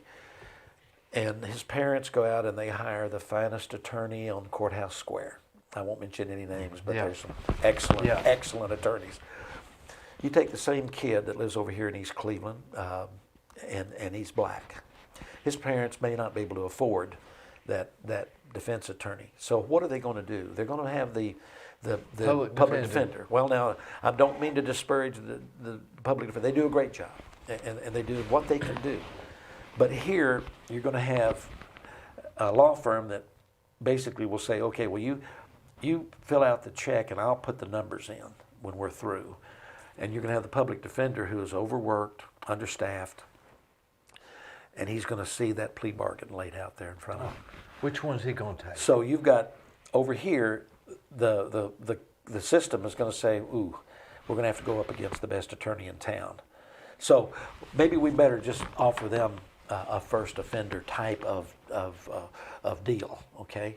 No jail time, fine and cost, a little public service, same crime now. Okay, but here comes this kid who's going to take the plea bargain of maybe serving 30 days or 60 days or whatever. Get his name wrote down somewhere. Exactly. Well, now he's going to have a criminal record. This one may be a first offender. He may be able to have his record expunged after he completes his probation. This kid, probably not. All because they were born to different parents. Exactly. Well, and no other reason. Different resources, different assets available to them. And they say, well, can that work in reverse? Absolutely it can. You ever heard of O.J. Simpson? O.J. Simpson, in my opinion, so it may not necessarily be race, but just money. It is a matter of money, and that's what I said a few minutes ago when I said we better get ready to pay for it if we're serious about it, because that kid from East Cleveland, in my opinion, regardless of race, color, creed, doesn't matter. He deserves the same level of representation as that kid from the good part of town. To me, that's unconstitutional. It is, absolutely. And so it forces this kid into the plea bargain aspect of that big funnel, whereas this kid barely gets inside and he's right back out. Well, good for him. I'm not saying that's wrong. I'm just saying it wasn't also available to this kid. And so we've got to fill that gap. We've got to make absolutely certain that every young person, old person, doesn't matter, regardless of their It's more of a crime for a young person, though, don't you think? Well, they've got to live with that. And you know, probably, I don't know what the percentages are, but I'm going to just guess 75-80% of the people that enter that funnel are in their 20s, teens, 20s, 30s. I found that most of the time there's a couple of things that will cause a person to finally go straight, and I could mention many names, but I won't. Is finally they start to get a little age on them.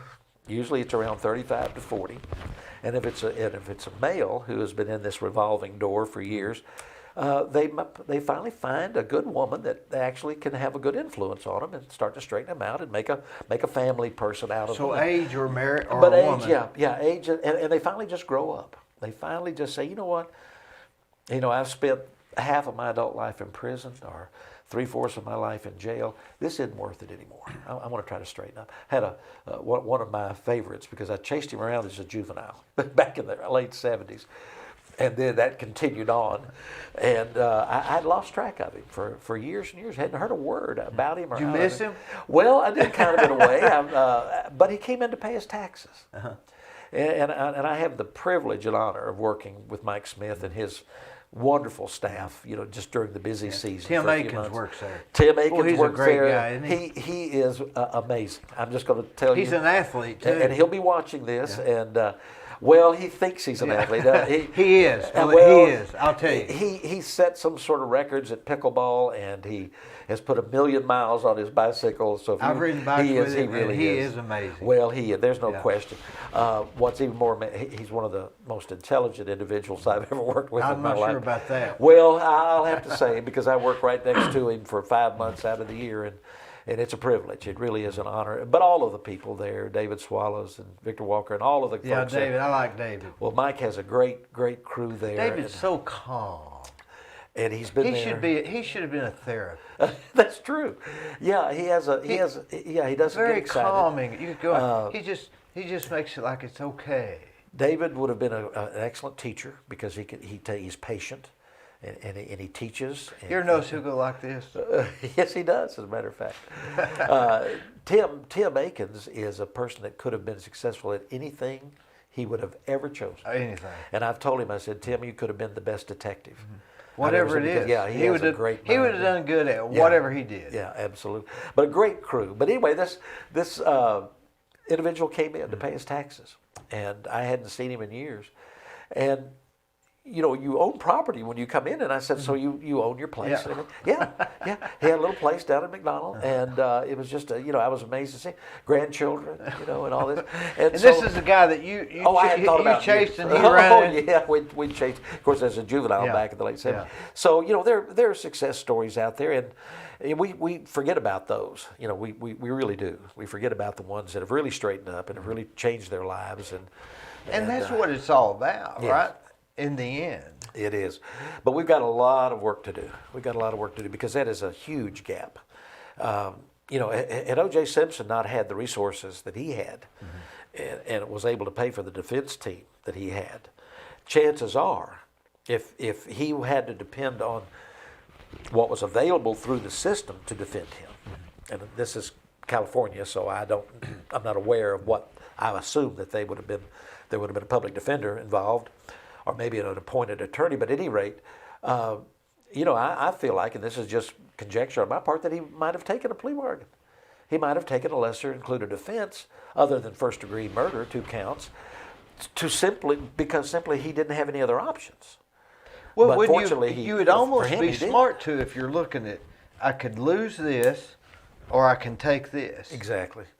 Yeah. It's like playing blackjack in a casino. Yeah. You can either take the win, or you can double down. Exactly. Yeah. I'll just take the win. And that's that. And see how that's robbing people of it's actually taking their the law. Constitutional guarantees. It is. Yeah. Because you're guaranteed. What is that? You're guaranteed a right to trial. Right to trial. Everyone has a the right to a trial. speedy. And convicting of people of non-violent crimes and putting them in jail is compromising their free to a right and speedy trial. If they're forced to accept that plea bargain, because there's no other options out, no other realistic options out there for them, and that's what's got to be fixed. I don't know how you fix that. Well, they're going to have to get serious. I mean, I can see building courthouses and establishing courtrooms and digging deep and paying what it's going to cost to return that constitutional guarantee to every individual that the state, its police agencies, determined must come into that funnel. Okay, if that determination is made, that we as a society, we as a county, city, state, and nation have to guarantee that if our agents, our police, reach out and bring someone into that funnel, that we have at the same time guaranteed them every constitutional right that is out there for them, which includes the kind of defense that a person who with means could afford to buy. We have got to provide that for them if they can't afford it. It's got to be equalized. To determine if they're guilty. Well, here's the thing, and it's another thing that people have a misconception about. It's sort of a pet peeve of mine, because I'll hear people say, with good intentions, we are going to get justice for the victim. We're going to get justice for the victim. Find one reference in the Constitution of the United States of America to the victim. It's all about the guaranteeing the rights of the accused. Mm-hmm. So instead of being focused on getting justice for the victim, which I can understand. Sure. I can understand that. Our focus should be solely on getting justice, ensuring justice for the accused. That's what our Constitution is all about. It's not about securing justice for the victim. That's an added bonus and whatever. Well, that comes later, because that's part of the court's function after the person is tried and found guilty of whatever offense that they were accused of. Then the courts can deal with the punishment and the restitution, whatever it might be, the reimbursement. That is seeking the justice for the victim. Mm-hmm. And the judges in certain circumstances can put the penalty down, or the juries can do that. So there is ample opportunity once the criminal justice system has operated and has functioned for there to be justice for the victim. That's way down the line. That's in that little part of the funnel that comes out. Only if. Yes, but to seek justice for the victim in the course of that justice that's system almost operating, tainting the revelation of whether this person is guilty of that crime. Exactly. Because they're so focused. You ever heard the old saying, they had to find somebody guilty? Oh, yes. Oh, yeah. Yeah. Somebody had to pay. Somebody had to pay. And that's why the system, the way that we look at things is wrong. It's just wrong. And I say we as a society. Where did we get that? Where did that begin? I don't know, because when you look back at the writing of the Constitution and the things that were important to our founding fathers, one of those was trial by jury, because they were being denied that by the British. And so I'm not going to turn this into a history lesson, but it became very important. So in other words, one reason we came, in writing that, one thing the American people didn't want or wanted was the right to a jury trial. Yes, absolutely. Now, what has happened in the meantime? Well, of course, what we've seen is an explosion the last 100 years or so of the number of cases that are going into the system. And what we've not seen is the growth of the court aspect of the system to take care of these increased numbers. So again, the funnel stays in effect, except the mouth is just getting wider and wider, but the little part of the funnel is just staying the exact same size, or maybe growing a little bit, but nowhere near to keep up with the numbers. And so what is the solution? Is it to arrest less people? No. Is it to legalize truly heinous behaviors and conduct? No. What is the solution, unfortunately, is the plea bargain. And that's what's keeping it going, but that's also what's robbing a substantial percentage of the people that come into the system of their rights to a trial by jury, by a right to be, to demand, this is important, for the state to prove its case.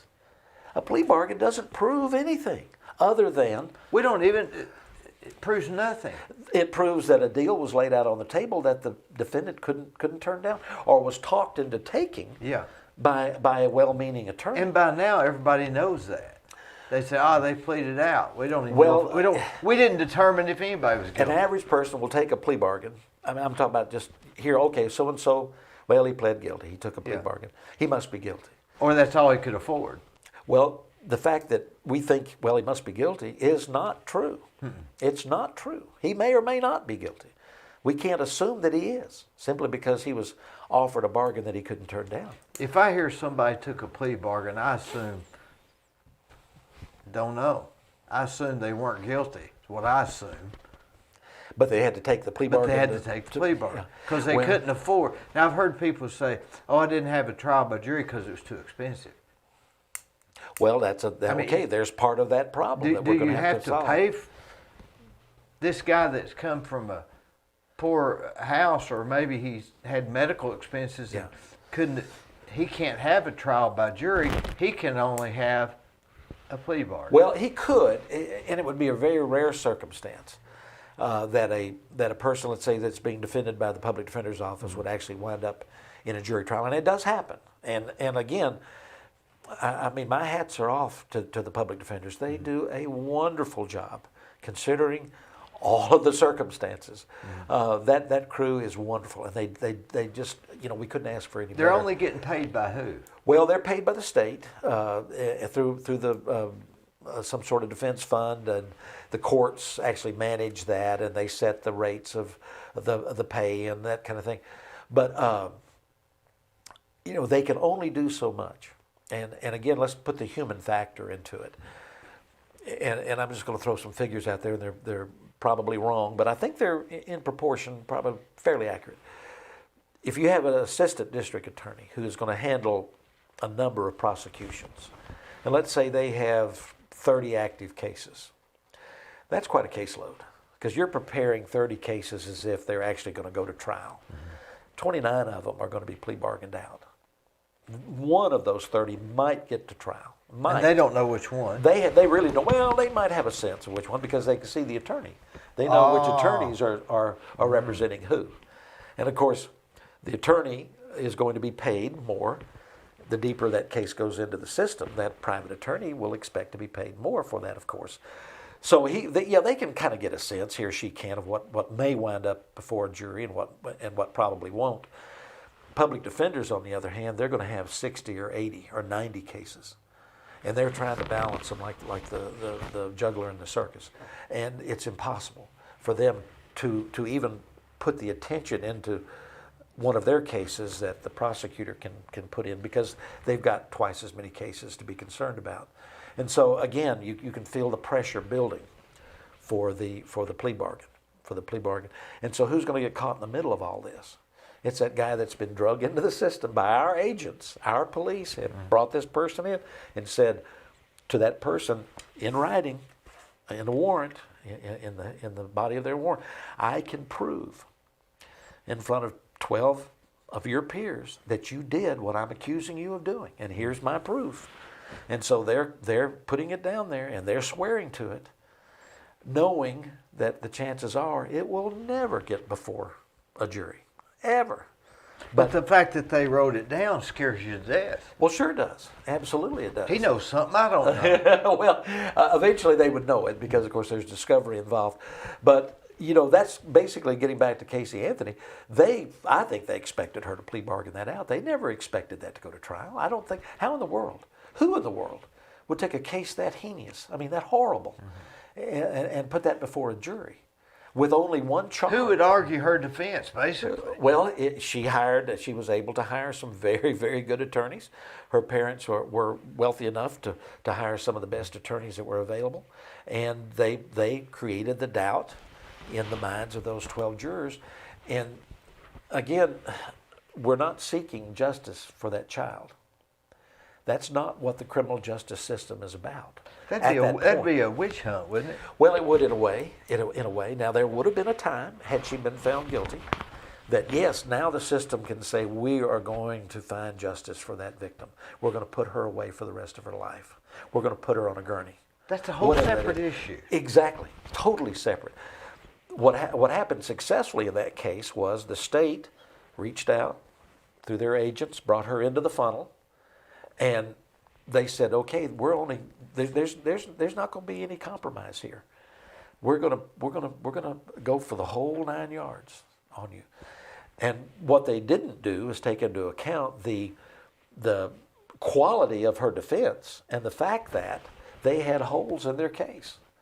They were so confident that once it got to trial, if it did, that she would be found guilty because of the heinous nature. The horror of that case would color the minds and the opinions of that jury to overlook the holes in their case. Well, and I'm going to say this with all due respect to every party involved, those 12 people had the courage to say, wait a minute, no, this is horrible, and we can't understand in our minds and hearts how anybody could murder this beautiful child. And we would love to put her behind bars for the rest of her life. But we can't do it because we were sworn as jurors to look at the evidence, to judge the evidence, and to see if it proves in our minds beyond a reasonable doubt that she indeed committed the crime. And they couldn't do it. They could not overlook. And from that, we almost have to assume that maybe she wasn't guilty. It's highly possible. that was the outcome. I've heard some of the jurors, and they're you can hear two or three of them were interviewed after the case was over, and they will tell you they said that the state failed to give us any options. We had nothing to choose from other than their argument that she killed the child and then she buried the child, basically. We believe that the child. Now this is more part of the interview. And two or three of them expressed this, we believe the child died accidentally. And that she and perhaps another person, her father, maybe, helped her to bury the body and then to claim that the child had been kidnapped or whatever. And had they had the appropriate charges that would be commensurate with those circumstances, they would have chosen those charges and found her guilty. But they weren't on the table. And so, that's a good example of the criminal justice system. It worked because those 12 people, while the state would love for them to have been thinking, I'm going to serve justice for that victim by sending her mother to prison for the rest of her life. They didn't do that. They took their oath seriously. And they weighed the evidence and found that they still had a reasonable doubt. And even though they would love to have sent her to prison, they couldn't do it. And so the system worked beautifully, but it only worked because she could afford the very best defense. If she had had a public defender, I doubt very seriously if the outcome would have been anywhere close to what it was. Should have pleaded out long time Well, she would have before. almost had to. Yeah. Because of the fear that the quality of defense that she was being afforded could not meet that horror and that sense of wanting to even things up and seek justice for the child. I don't think she could have taken that risk. I don't see how she could have. But she had such a great defense team. Well, somebody had to pay for that. And she and her family did. Could a poor young mother from the poor side of Orlando and been able to afford that? No. No. So whether or not she actually murdered the child wouldn't have been important. It's what kind of deal would have been. It would be a matter of just, I got to get out of this quick because I got to look out for my other kids, or I got to go back to my job. Or just take the best deal I could get. And so, the system worked. And that's I think that's the challenge of this new administration, is to look at cases like that and say, okay, now why did they work? Well, the obvious question, the answer to that question is the level of quality of defense, and the fact that there was a criminal trial, there was a trial by jury, like the Constitution says should be. And so, how do we get that for every person that wants a trial by jury?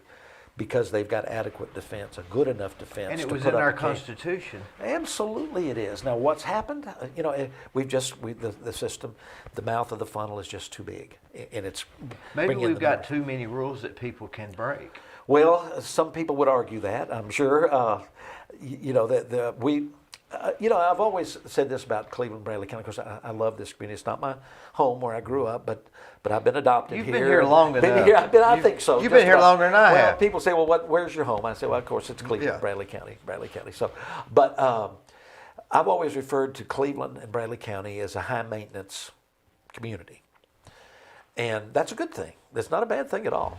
But what that means, though, and this is kind of tradition here in Cleveland, Bradley County, certain behaviors and certain conduct are not tolerated, as they are in some communities that are lower maintenance type communities. So what's one of those examples? Well, here in Cleveland, for example, people who exhibit, let's just say, unusual behavior, who may be suffering from some sort of mental problems, emotional problems, may be homeless, may live in one of the public housing places. Their behaviors in public places would not be tolerated, as it would be in a large city like Chattanooga or Orlando or any place like that, where those people are just sort of overlooked. They're part of the backdrop of an urban setting.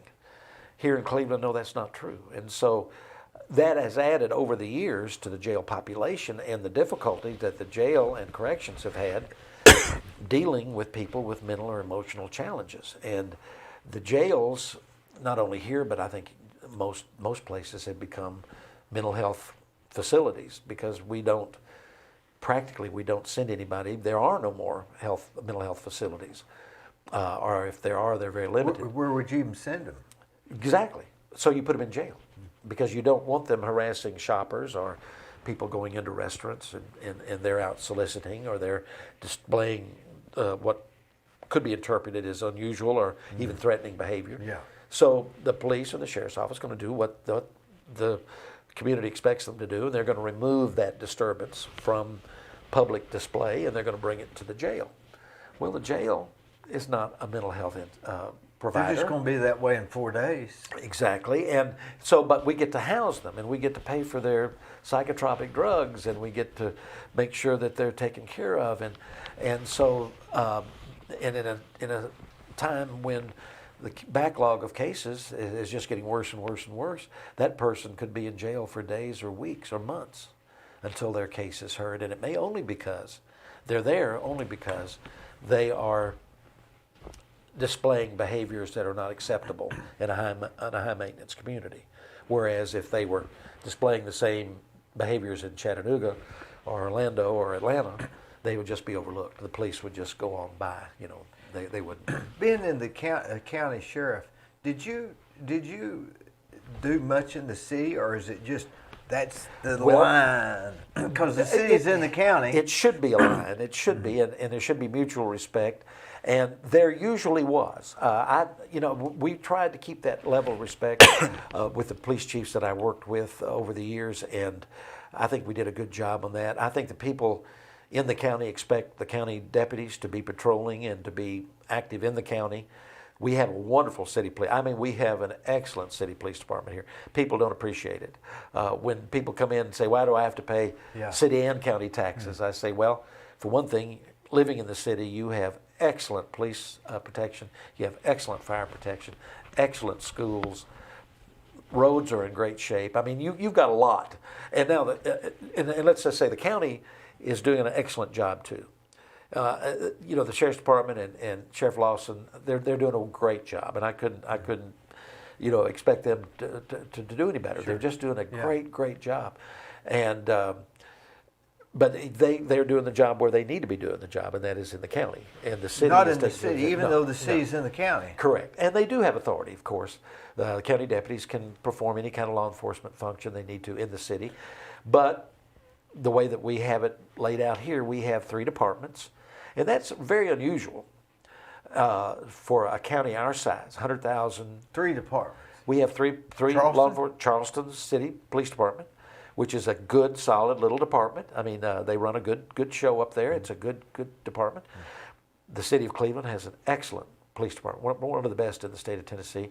Our sheriff's department is one of the best sheriff's departments in the state of Tennessee. So we're blessed here with good, solid law enforcement that works well together. City will come out to back up the county. The county will come in to back up the city. They work Charleston together. Back up? Absolutely. Are they allowed? Absolutely. Who gives them that authority? The whatever insurance that they're under has laid out certain stipulations for them to go out into the county. Now, once they go out into the county, they would be operating under the color usually of the sheriff. If the sheriff's deputy comes into the city, because they have jurisdiction in the city, they would continue to operate under the color of the sheriff. So I don't know if that makes any sense at all. I'm sorry. So it's almost like it's the insurance company has a lot drawing who can go. At one time, if somebody walks in here right now and starts to shoot me, I pick up the phone. I call 911. Yes. The Charleston City Police could theoretically say, "I'm close. I'll come in." Well, let's just say, for instance, if they had come to Cleveland for whatever reason. Yeah, they just happened to be by here. And they just had, they could start it on the scanner. Absolutely. Yes, if it was a situation where, life or death or imminent injury. Who else would have the authority? Sheriff's deputies would have the authority. City of Cleveland. And, of course, the City of Cleveland. And who else? Well, you'd have the Highway Patrol. They would have authority? Oh, absolutely. They would, absolutely. Then you have any of the federal agencies that might be here. I don't know if the FBI still has an office in Cleveland. What about, now Lee College, I know they've got security guards. They do have security, and to my knowledge, I don't think they are a police agency. Now, the security at Cleveland State is now a police agency. And so they have police powers. I don't think Lee University has that has risen to that level. That's who deems that? The state of Tennessee. They said you have police power. Correct, and that would be through. They would have to go through meet all of the requirements that are laid down by the state academy, and so Cleveland State could be driving. Cleveland State could be absolutely. They could say, "Oh, we're in the area. We'll go." Well, they're all well trained, and they have the equipment, and absolutely. In theory, you could have a homeowners association that was so progressive that they would have their own and get certified. No, they would never be certified because you'd have to be a full time. You'd have to. There are so many stipulations involved I mean, in as far theory, as training and that. They could. No, they would have to be attached to a state. Or a state or a municipality, local, yes, an entity. Okay. Or a university. Now, for instance, Vanderbilt, they have a UTC, that's even a closer to home example. They are a fully certified police agency, the UTC Police. Because they've met all the requirements and the training. All of their officers have been through the basic academy, which is now, I think it's 16 weeks. That would be a very large responsibility to take on that. Oh, certification. It is. Well, how long has Cleveland State been with us? Since '67. And it was only up about 5 years ago that they became a certified police agency. Now, for the average guy watching TV at night, it's 10 o'clock, you're sitting in front of the TV, would we have no idea what crimes could be going on or what? I mean, I assume that we live in a bubble that we don't know about. Dee, you're exactly right. Yes. Now, if we knew that, the Bible says wisdom increases sorrow. So if we knew all of that, wouldn't that be depressing? it would be depressing, but it would also at the same time be enlightening. And I think the best experience, a person who lives in the bubble and really has no contact with the criminal justice system other than what they see on television, the best experience they could have would be to serve on a grand jury. And I would encourage anyone who is summoned in to jury duty to grab that opportunity to see what really is going on in their community. But outside wouldn't of the that bubble. isn't the ignorance bliss? I mean, while I was sheriff, did you ever think, man, I got to get out of this business? It's I mean, knowing all the bad stuff. Well, people always say or ask me, say, well, what are some of the things that you remember? What are things that stick with you? Well, unfortunately, it would be the crime scenes and the horror of what one man can do to his fellow man, and those are things that will never go away. Those are things I can close my eyes and or riding through the county and I remember there was a murder here and like PTSD or something. In almost a sense, yeah, but it's in other words, if I'm driving down so and so road and I say, oh, there's a nice house there with a fence or something. Yeah. You might drive by that road and say, I remember when. Exactly. Yeah, and I made a point of getting to every crime scene. Not every crime scene, but of course if it was a murder, for instance, or a particularly serious crime, because I wanted to be able to work with my detectives. I didn't want to do their job, but I wanted to be able to work with them and to support them. And I felt like to be the kind of support they needed, I needed to sense exactly what they were dealing with and the kind of circumstances that they were trying to deal with. And so I went to every one, there's some that that just will stay with me. But the public needs to know what their hard-earned tax money is going towards. And when we make an argument that we need more patrol officers or we need more detectives or we need more corrections officers, it's hard for them to understand why, because they don't need them personally. They've never had to call one to their home. They don't have any sense of what may be going on outside of the bubble in places or in parts of the city or county that they don't normally travel in or they don't have business in. And so they need to know. They really need to know. And, crime is going to be with us forever. It's a part of the human factor. And there's no way of getting around it. And I think the more a person is educated to what is actually going on in the community, the more they will appreciate the jobs that are being done by the law enforcement officers, the corrections officers, the detectives, the administrative and support staff.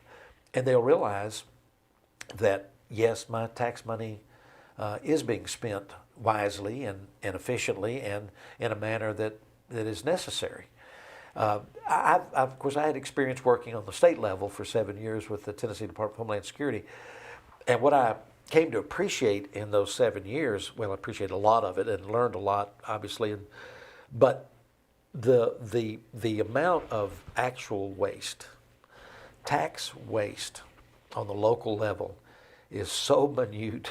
I mean, it is almost non-existent because every office holder, including the sheriff, including the city council people, they're squeezing every nickel, every penny out of every tax dollar they're squeezing. Now, as it goes up to the next level, the state, I saw more waste there, and it hurt because I grew up and worked for 30 plus years in an environment where you couldn't afford waste. There was no waste. There was no waste to be had. You had to explain why you needed 2 chairs. Absolutely, absolutely. Well, there's a story that Wendell Davis, Sam Cannon had told.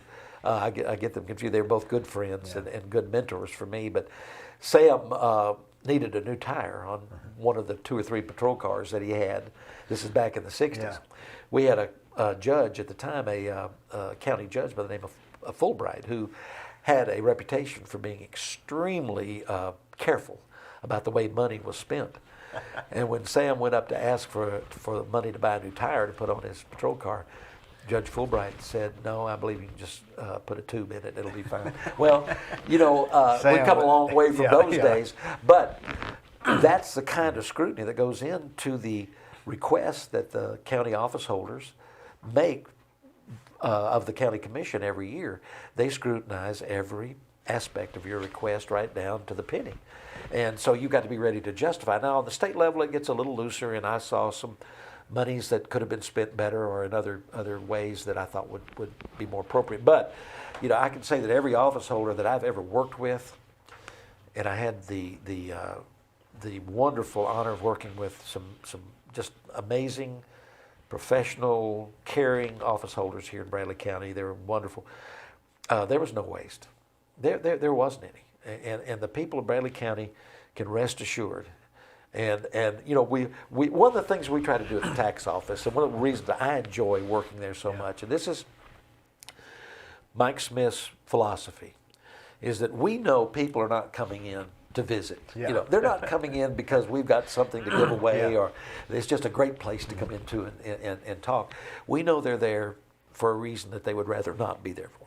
So we try to make it as pleasant as we can, and we talk and we converse and we kind of cut up a little bit, and while we're not wasting time, especially if we're busy, we want to make sure every taxpayer that comes in feels like, well, that was a positive experience. And so we tell them, well, we may not have been able to be painless, but at least we were fast, or whatever.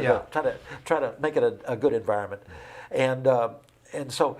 But one of the things I'll tell them, if they complain about their taxes, which they're free to do, and certainly we'll listen because we're paying the same rate they are, personally, is I say, I worked on a lot of county budgets in my day, and when I left out of the sheriff's office, we were up to about $26 million in combined budgets, and that's quite a climb from where I started. My first budget as chief deputy was $285,000. So we went from $285,000 up to over $26 million in my experience at the sheriff's office. But I said, of that $26 million, I can assure you there wasn't a penny wasted. There's no money wasted. It's not thrown away. It's spent as wisely. And the jail wasn't overbuilt. We've grown into it. Oh yeah, and we've grown over time. But I wanted to say this too. So, talk about some of the office holders that I had the privilege and honor to work with. There was a couple that stand out. Mike Smith, I've mentioned before. He was at the time on the commission, along with Cleaston Runyon, the late Cleaston Runyon, who was my law enforcement committee chairman for many, many years. I wanted to point out those two in particular as being the movers and the shakers that helped me put in what I consider to be the crown jewel, I guess you could say, of my administration, and that is the School Resource Officer Program. And, I won't go into a lot of detail. We don't have the time to talk about how important that program is. But just from a security standpoint, another good friend, old friend, Herbert Lackey, while he was principal at Black Fox, when he had his School Resource Officer on duty for a couple of years, went before the school board of the commission one and told them that if he was forced to choose between an assistant principal and that school resource officer, he would take the school resource officer. It had become that important to him as the administrator of Black Fox University down there. It's a huge school, a big school. Yeah. And that's so, a lot coming from Herbert Lackey. That is a lot coming from him. Of course, he's an old and dear friend.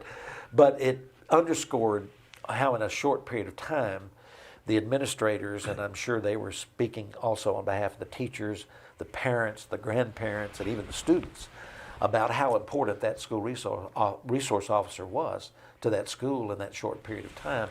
And so I wanted to thank them publicly, and I do whenever I get a chance, for being so supportive. The entire commission at the time saw the value in it. We were suffering nationwide from a number of incidents at schools where the lives were being lost. We wouldn't be able to. I wouldn't want to send my kids to school without one now. Well, and especially in Bradley County, we have taken on a philosophy in the schools that the large elementary schools are preferable to maybe smaller ones that are located throughout the community. And that's that decision, and I'm not saying it's right or wrong. I'm just saying that's reality. Mm-hmm. And so we have some very large elementary. I mean, I don't know the numbers. They're professionals that could. But they're large. They're large. They're very large. And some would argue that maybe they're too large. But that's for other people to debate. They're excellent. I mean, we have such good schools and good school administrators and teachers. We don't have any fear of going to any schools. Our kids, I can't think of a bad school in Cleveland or Bradley. Well, the school resource officer, and when that patrol car is parked out, marked car, as a billboard out in front of that school that says, "We care." It doesn't necessarily say you can't come in and do what you have in your mind to do, because chances are they could, unless the officer just happened to be in the right place at the right time. But what it is saying is there are other places to go that are not as well protected than this particular school. So if you have something in mind, you better go someplace else, because that officer just might be at the door. He might be in that office when you come in to do your dirty deeds, and he's going to take care of business. And you know, when we first started the program, I'll give you just a quick background on it. We knew that there were grants available. We could ease into it without having to raise taxes and do it over a period of time. But one of the requirements was the school system had to initiate the request for law enforcement to assume a presence. Well, that was okay. Yeah. Because until they felt like they needed them, we didn't want to put them in the school. Until they felt like they were needed, mm-hmm. then they would be welcomed. And so I had an officer that had been through the training. He was ready. He was still on patrol. Dean Anderson was his name, and we were waiting for the call.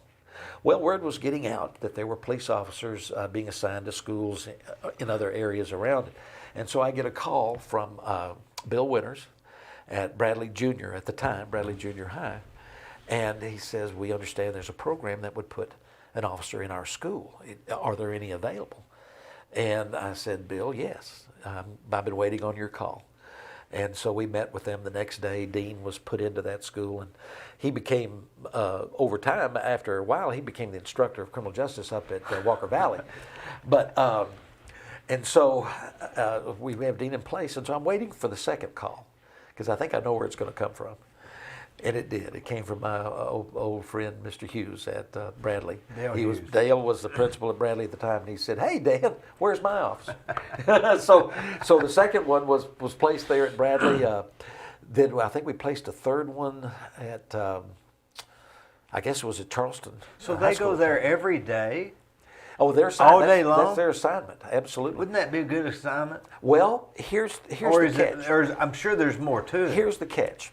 What we learned the hard way, I say we as a law enforcement community, nationwide community, we learned the hard way from several unfortunate examples that the way to deal with a violent situation in a school is not to retreat and call in the backup, or call in SWAT, or call in help.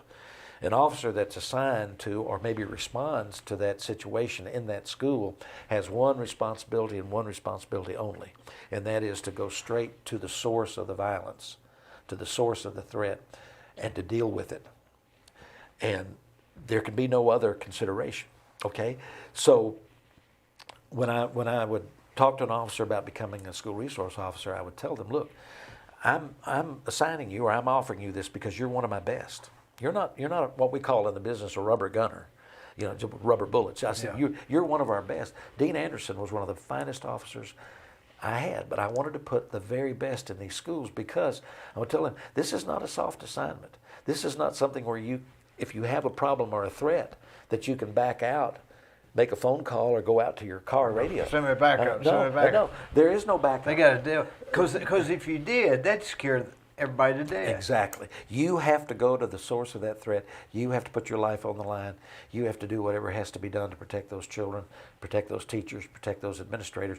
Are you willing to do that? Without causing too much of alarm. Well, with doing it the way that you're trained to do. Yeah.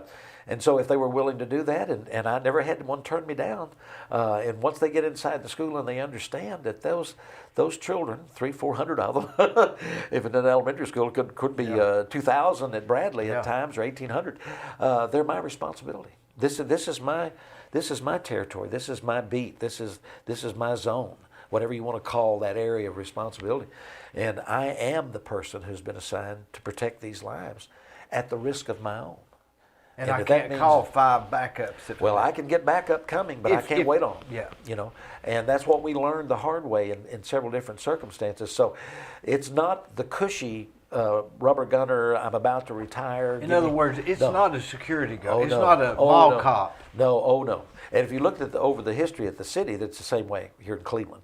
When Wes Snyder was chief and then others that followed him, they wouldn't assign the guy that's going to retire in 2 years and just he's got medical problems. No. They would assign the very best, sharpest officer, best trained, ready to go, because they realized the scope of the responsibility inside of that school is more dear than any other area of responsibility we have. And subject to more criticism, probably. Can you Could imagine? be, absolutely. Oh my goodness, absolutely. You could get Yep. If you even 700 calls. Yeah, you need to set the example. You need to be the very best that you can be. And so I guess that's our Marine Corps, I suppose, of law enforcement. So those officers, and so I've kept up with it. It's not that it's my place, or it's not that I could do anything about it one way or the other. But I've been curious as to the quality of officers, and I have found that every one of my successors, from Sheriff Gobble through Sheriff Ruth and Watson and now Sheriff Lawson, I don't think I'm leaving out any of them, all have maintained that same philosophy of putting the very best that we have that are willing to go in under those circumstances into those schools and protect those children. And like I said, there's nothing more dear. We can protect homes from burglary, we can protect cars from being stolen, all of these things, but when it comes to protecting children, I mean, there's nothing more important than that. That's our main goal. So that's why I'm so glad the program has maintained the level that we started it out at the highest level possible. And my successors obviously have felt that same obligation to keep it as strong and as vibrant as possible. You may work at the trustee's office, but your passion is in law enforcement and well, I mean, I can tell in your speech you have a big passion for that. I do. Well, the criminal justice system was my life. It turned out to be my life. And even after leaving the sheriff's office, 7 years with Homeland Security, taught at Bellarmont down in Chattanooga for 4 or 5 years, took over their criminal justice program, and enjoyed that thoroughly. But I was just ready to do something part-time and to come in off the road. That's still a pretty good drive back and forth every day to Chattanooga. But my heart will always be in it. I'm always fascinated with it. I see the flaws in it. I see the strengths in it. And I think the strengths are the people, not the system itself, but the people who are trying to make it work. That's where our strengths lie. But there's so many things that can be done to improve it, to make it what the founding fathers, I believe, originally had in mind. And that was to give everybody a chance to be justly treated if they're brought into that criminal justice system. And to do that, we've got to get back to those constitutional guarantees that we've gotten away from over the years. Because we've brought them into it, now we have to treat them justly. And when you think about it, when you think about putting a person under arrest, you have stripped them of every constitutional guarantee. I hate to be ironic, but it's criminal. Well, without proper cause. That's criminal too. It is, absolutely it is, because it would be an unjustified or illegal arrest. So you're exactly right. So that officer must be trained to understand what probable cause is all about, and to be able to lay out the basis of a probable cause arrest, which means that he has reason to bring that person into the system and maybe even buy a little time to build that case even better. But that probable cause must be there, number one. Number two, then the case must be airtight to the point that when it does get to a jury, and it should, if it gets to a jury, that those jurors are going to be convinced beyond a reasonable doubt that that person indeed did the crime that he's been accused of. We've broken down. And that's why I hope that our new administration and our new president can do something about it, but it's going to cost. And it's going to take a while to trickle down. Oh, I think it will, but absolutely it will. I mean, this is something that can't be done overnight. I think there's some things that can be done practically immediately. I think, and we've talked about those already, some of the things we need to examine: why people are in jail. Are they a threat to society? Are there other ways that we can deal? If we're going to take away their freedom, is there some other way that we can house them, some other way that we can care for them that is not as expensive as putting them in prison or putting them in a hard cell. There's things that need to be looked at. Are the laws that are on the books reasonable? Are they reasonable? Are they there for the right reason? And if they were placed there because the legislature wanted to feel good and they wanted to prove to the world they were dealing with a problem, so they passed these laws that creates, all of these long sentences, then we need to take let's stop and take a breath and say, okay, wait a minute. That was then, now's now. Is it still appropriate? Maybe things are different. And maybe things have changed. Maybe attitudes have changed. I think we're seeing that, but it's slow. It's a slow process. We need to speed it up. Do you think, Dan, I've been reading this book about, it's called, I can't think of the name of the book, but it talks about talent stacks, like the guys, he's not an expert in this, he's not an expert in this, but all those things stacked up made him really good. Well, no, in that's other words, an interesting concept. I mean, in talking with you were a manager of a store, looking to be a manager. End up managing the tires. So you're able to write. You're writing for the police station. So now you see it from the consumer standpoint. Yeah. Yes. That allowed you to get elected because you're explaining it how people would read it. And now your administration. You see what I'm saying? This is all fit together like a puzzle. Well, it has, and it's been an interesting journey. I'll tell you the truth, Dee. It's been interesting. Would I go back and change anything? Probably not. There's a lot of things I wish I could go back and do better or do differently, But as far as the decisions that have brought me to where I am today, you can explain it in a lot of ways, from a religious standpoint or just from fate or from certain, whatever it is. But it's been quite a journey, and it was such a privilege to serve the people of your home community of Cleveland, Bradley County for 20 years as their sheriff. I wonder if there will ever be anyone that is stupid enough to want the job for 20 years. I don't know if that'll ever happen again. Thank goodness people still want to be there. They do it now, but I think we've seen a shift. Frankly, 20 years, that was my career, or the bulk of it. I don't know that we'll ever have a career sheriff as such. I think what we will see are what we have seen in the past since I left, and Steve Lawson is a perfect example. He has already built a career. He's put in his time in various capacities in law enforcement. And now, as he approaches the end of his career, of a great career, now it's time for him to serve as our sheriff. It was all about timing with Steve. Now, people need to be reminded, if they don't know, that I kept him from being sheriff twice. And so we ran against each other. You are good friends now, right? Absolutely. Yeah. And I admire and respect him totally. But it was his time. It wasn't his time before, but it was his time nearly 4 years ago now, and it'll be his time again, I'm quite certain. I'm sure, yeah. Because he's just done a marvelous job. But I think that we'll see more, and I think whoever comes in behind him, the next one, will be a person who has built a career in various capacities in law enforcement. Stacked his talents. Exactly. So exactly. And comes in with a career of experience and training and knowledge, and has no intention of serving more than 2 or maybe 3 terms. Because it'll be time to retire, be time to enjoy life. That's why it's not good to have a 25-year-old sheriff. Well, now that I'm out of it, I can see the value in term limits. But only now that I'm out of politics completely. But then you get those exceptions, like a Mike Smith or Adonis Simpson. My goodness.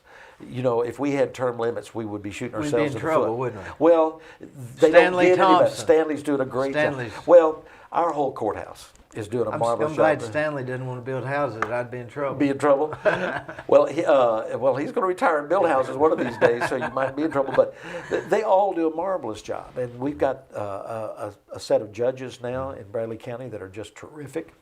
We've got it all in Bradley County. We really do. We're lucky, and I'll tell you this, we have people that'll come in occasionally that have to pay their taxes that have just moved here from New York, Staten Island, California, and I've actually had two. This happens twice in the 3 years that I've worked the counter for Mike. They will come in with their bill and they'll say, well, we've just moved here from Staten Island. Is this bill for the month or is this for an entire year? You see, they're not used to this. And when we tell them, no, that's for the full year. Well, no, there's got to be, do I get one for the schools? No.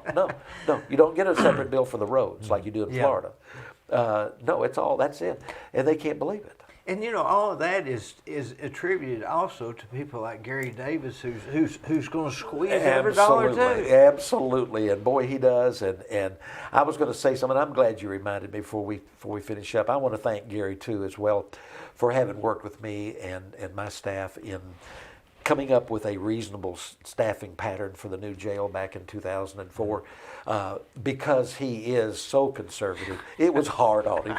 It was so hard, and we sat down and with the help of the county commission, but it boiled down to Gary and I sitting down like this in several meetings and just coming up with figures that he could plug into his budgeting apparatus, and I could plug into my operational apparatus and come together with something. So you were not only a successful sheriff, but you were a successful sheriff with Gary Davis being the. That said a lot for both of you. Very, very fortunate to have Gary as my county executive, now of course county mayor, because I'll tell you, he kept us all on our toes. I mean, we wouldn't dare waste any money. What's the old saying? If Gary will buy one, I'll take two. That's right. Well, I was lucky. I had good people to work with, but if I did enjoy any success at all, it wasn't anything that I did or anything that I brought to the table. It was the people that continue to knock on the door. You're highly underselling yourself, Dan. But I wouldn't have been at all a success had it not been for the people who I had the privilege to work with, the quality people. And Dee, what worries me is that someday, if we don't keep salaries and benefits in proportion to what we're asking of them to do, if we don't keep that in proper proportion and make their job a job that they see as attractive, the good people will stop knocking on our door at the Justice Center and the police department, and they'll start knocking on the door at Amazon and M&M Mars and places that the pay will be commensurate with what they're being asked to do. That's and right. The benefits will be commensurate with what they're being asked to do.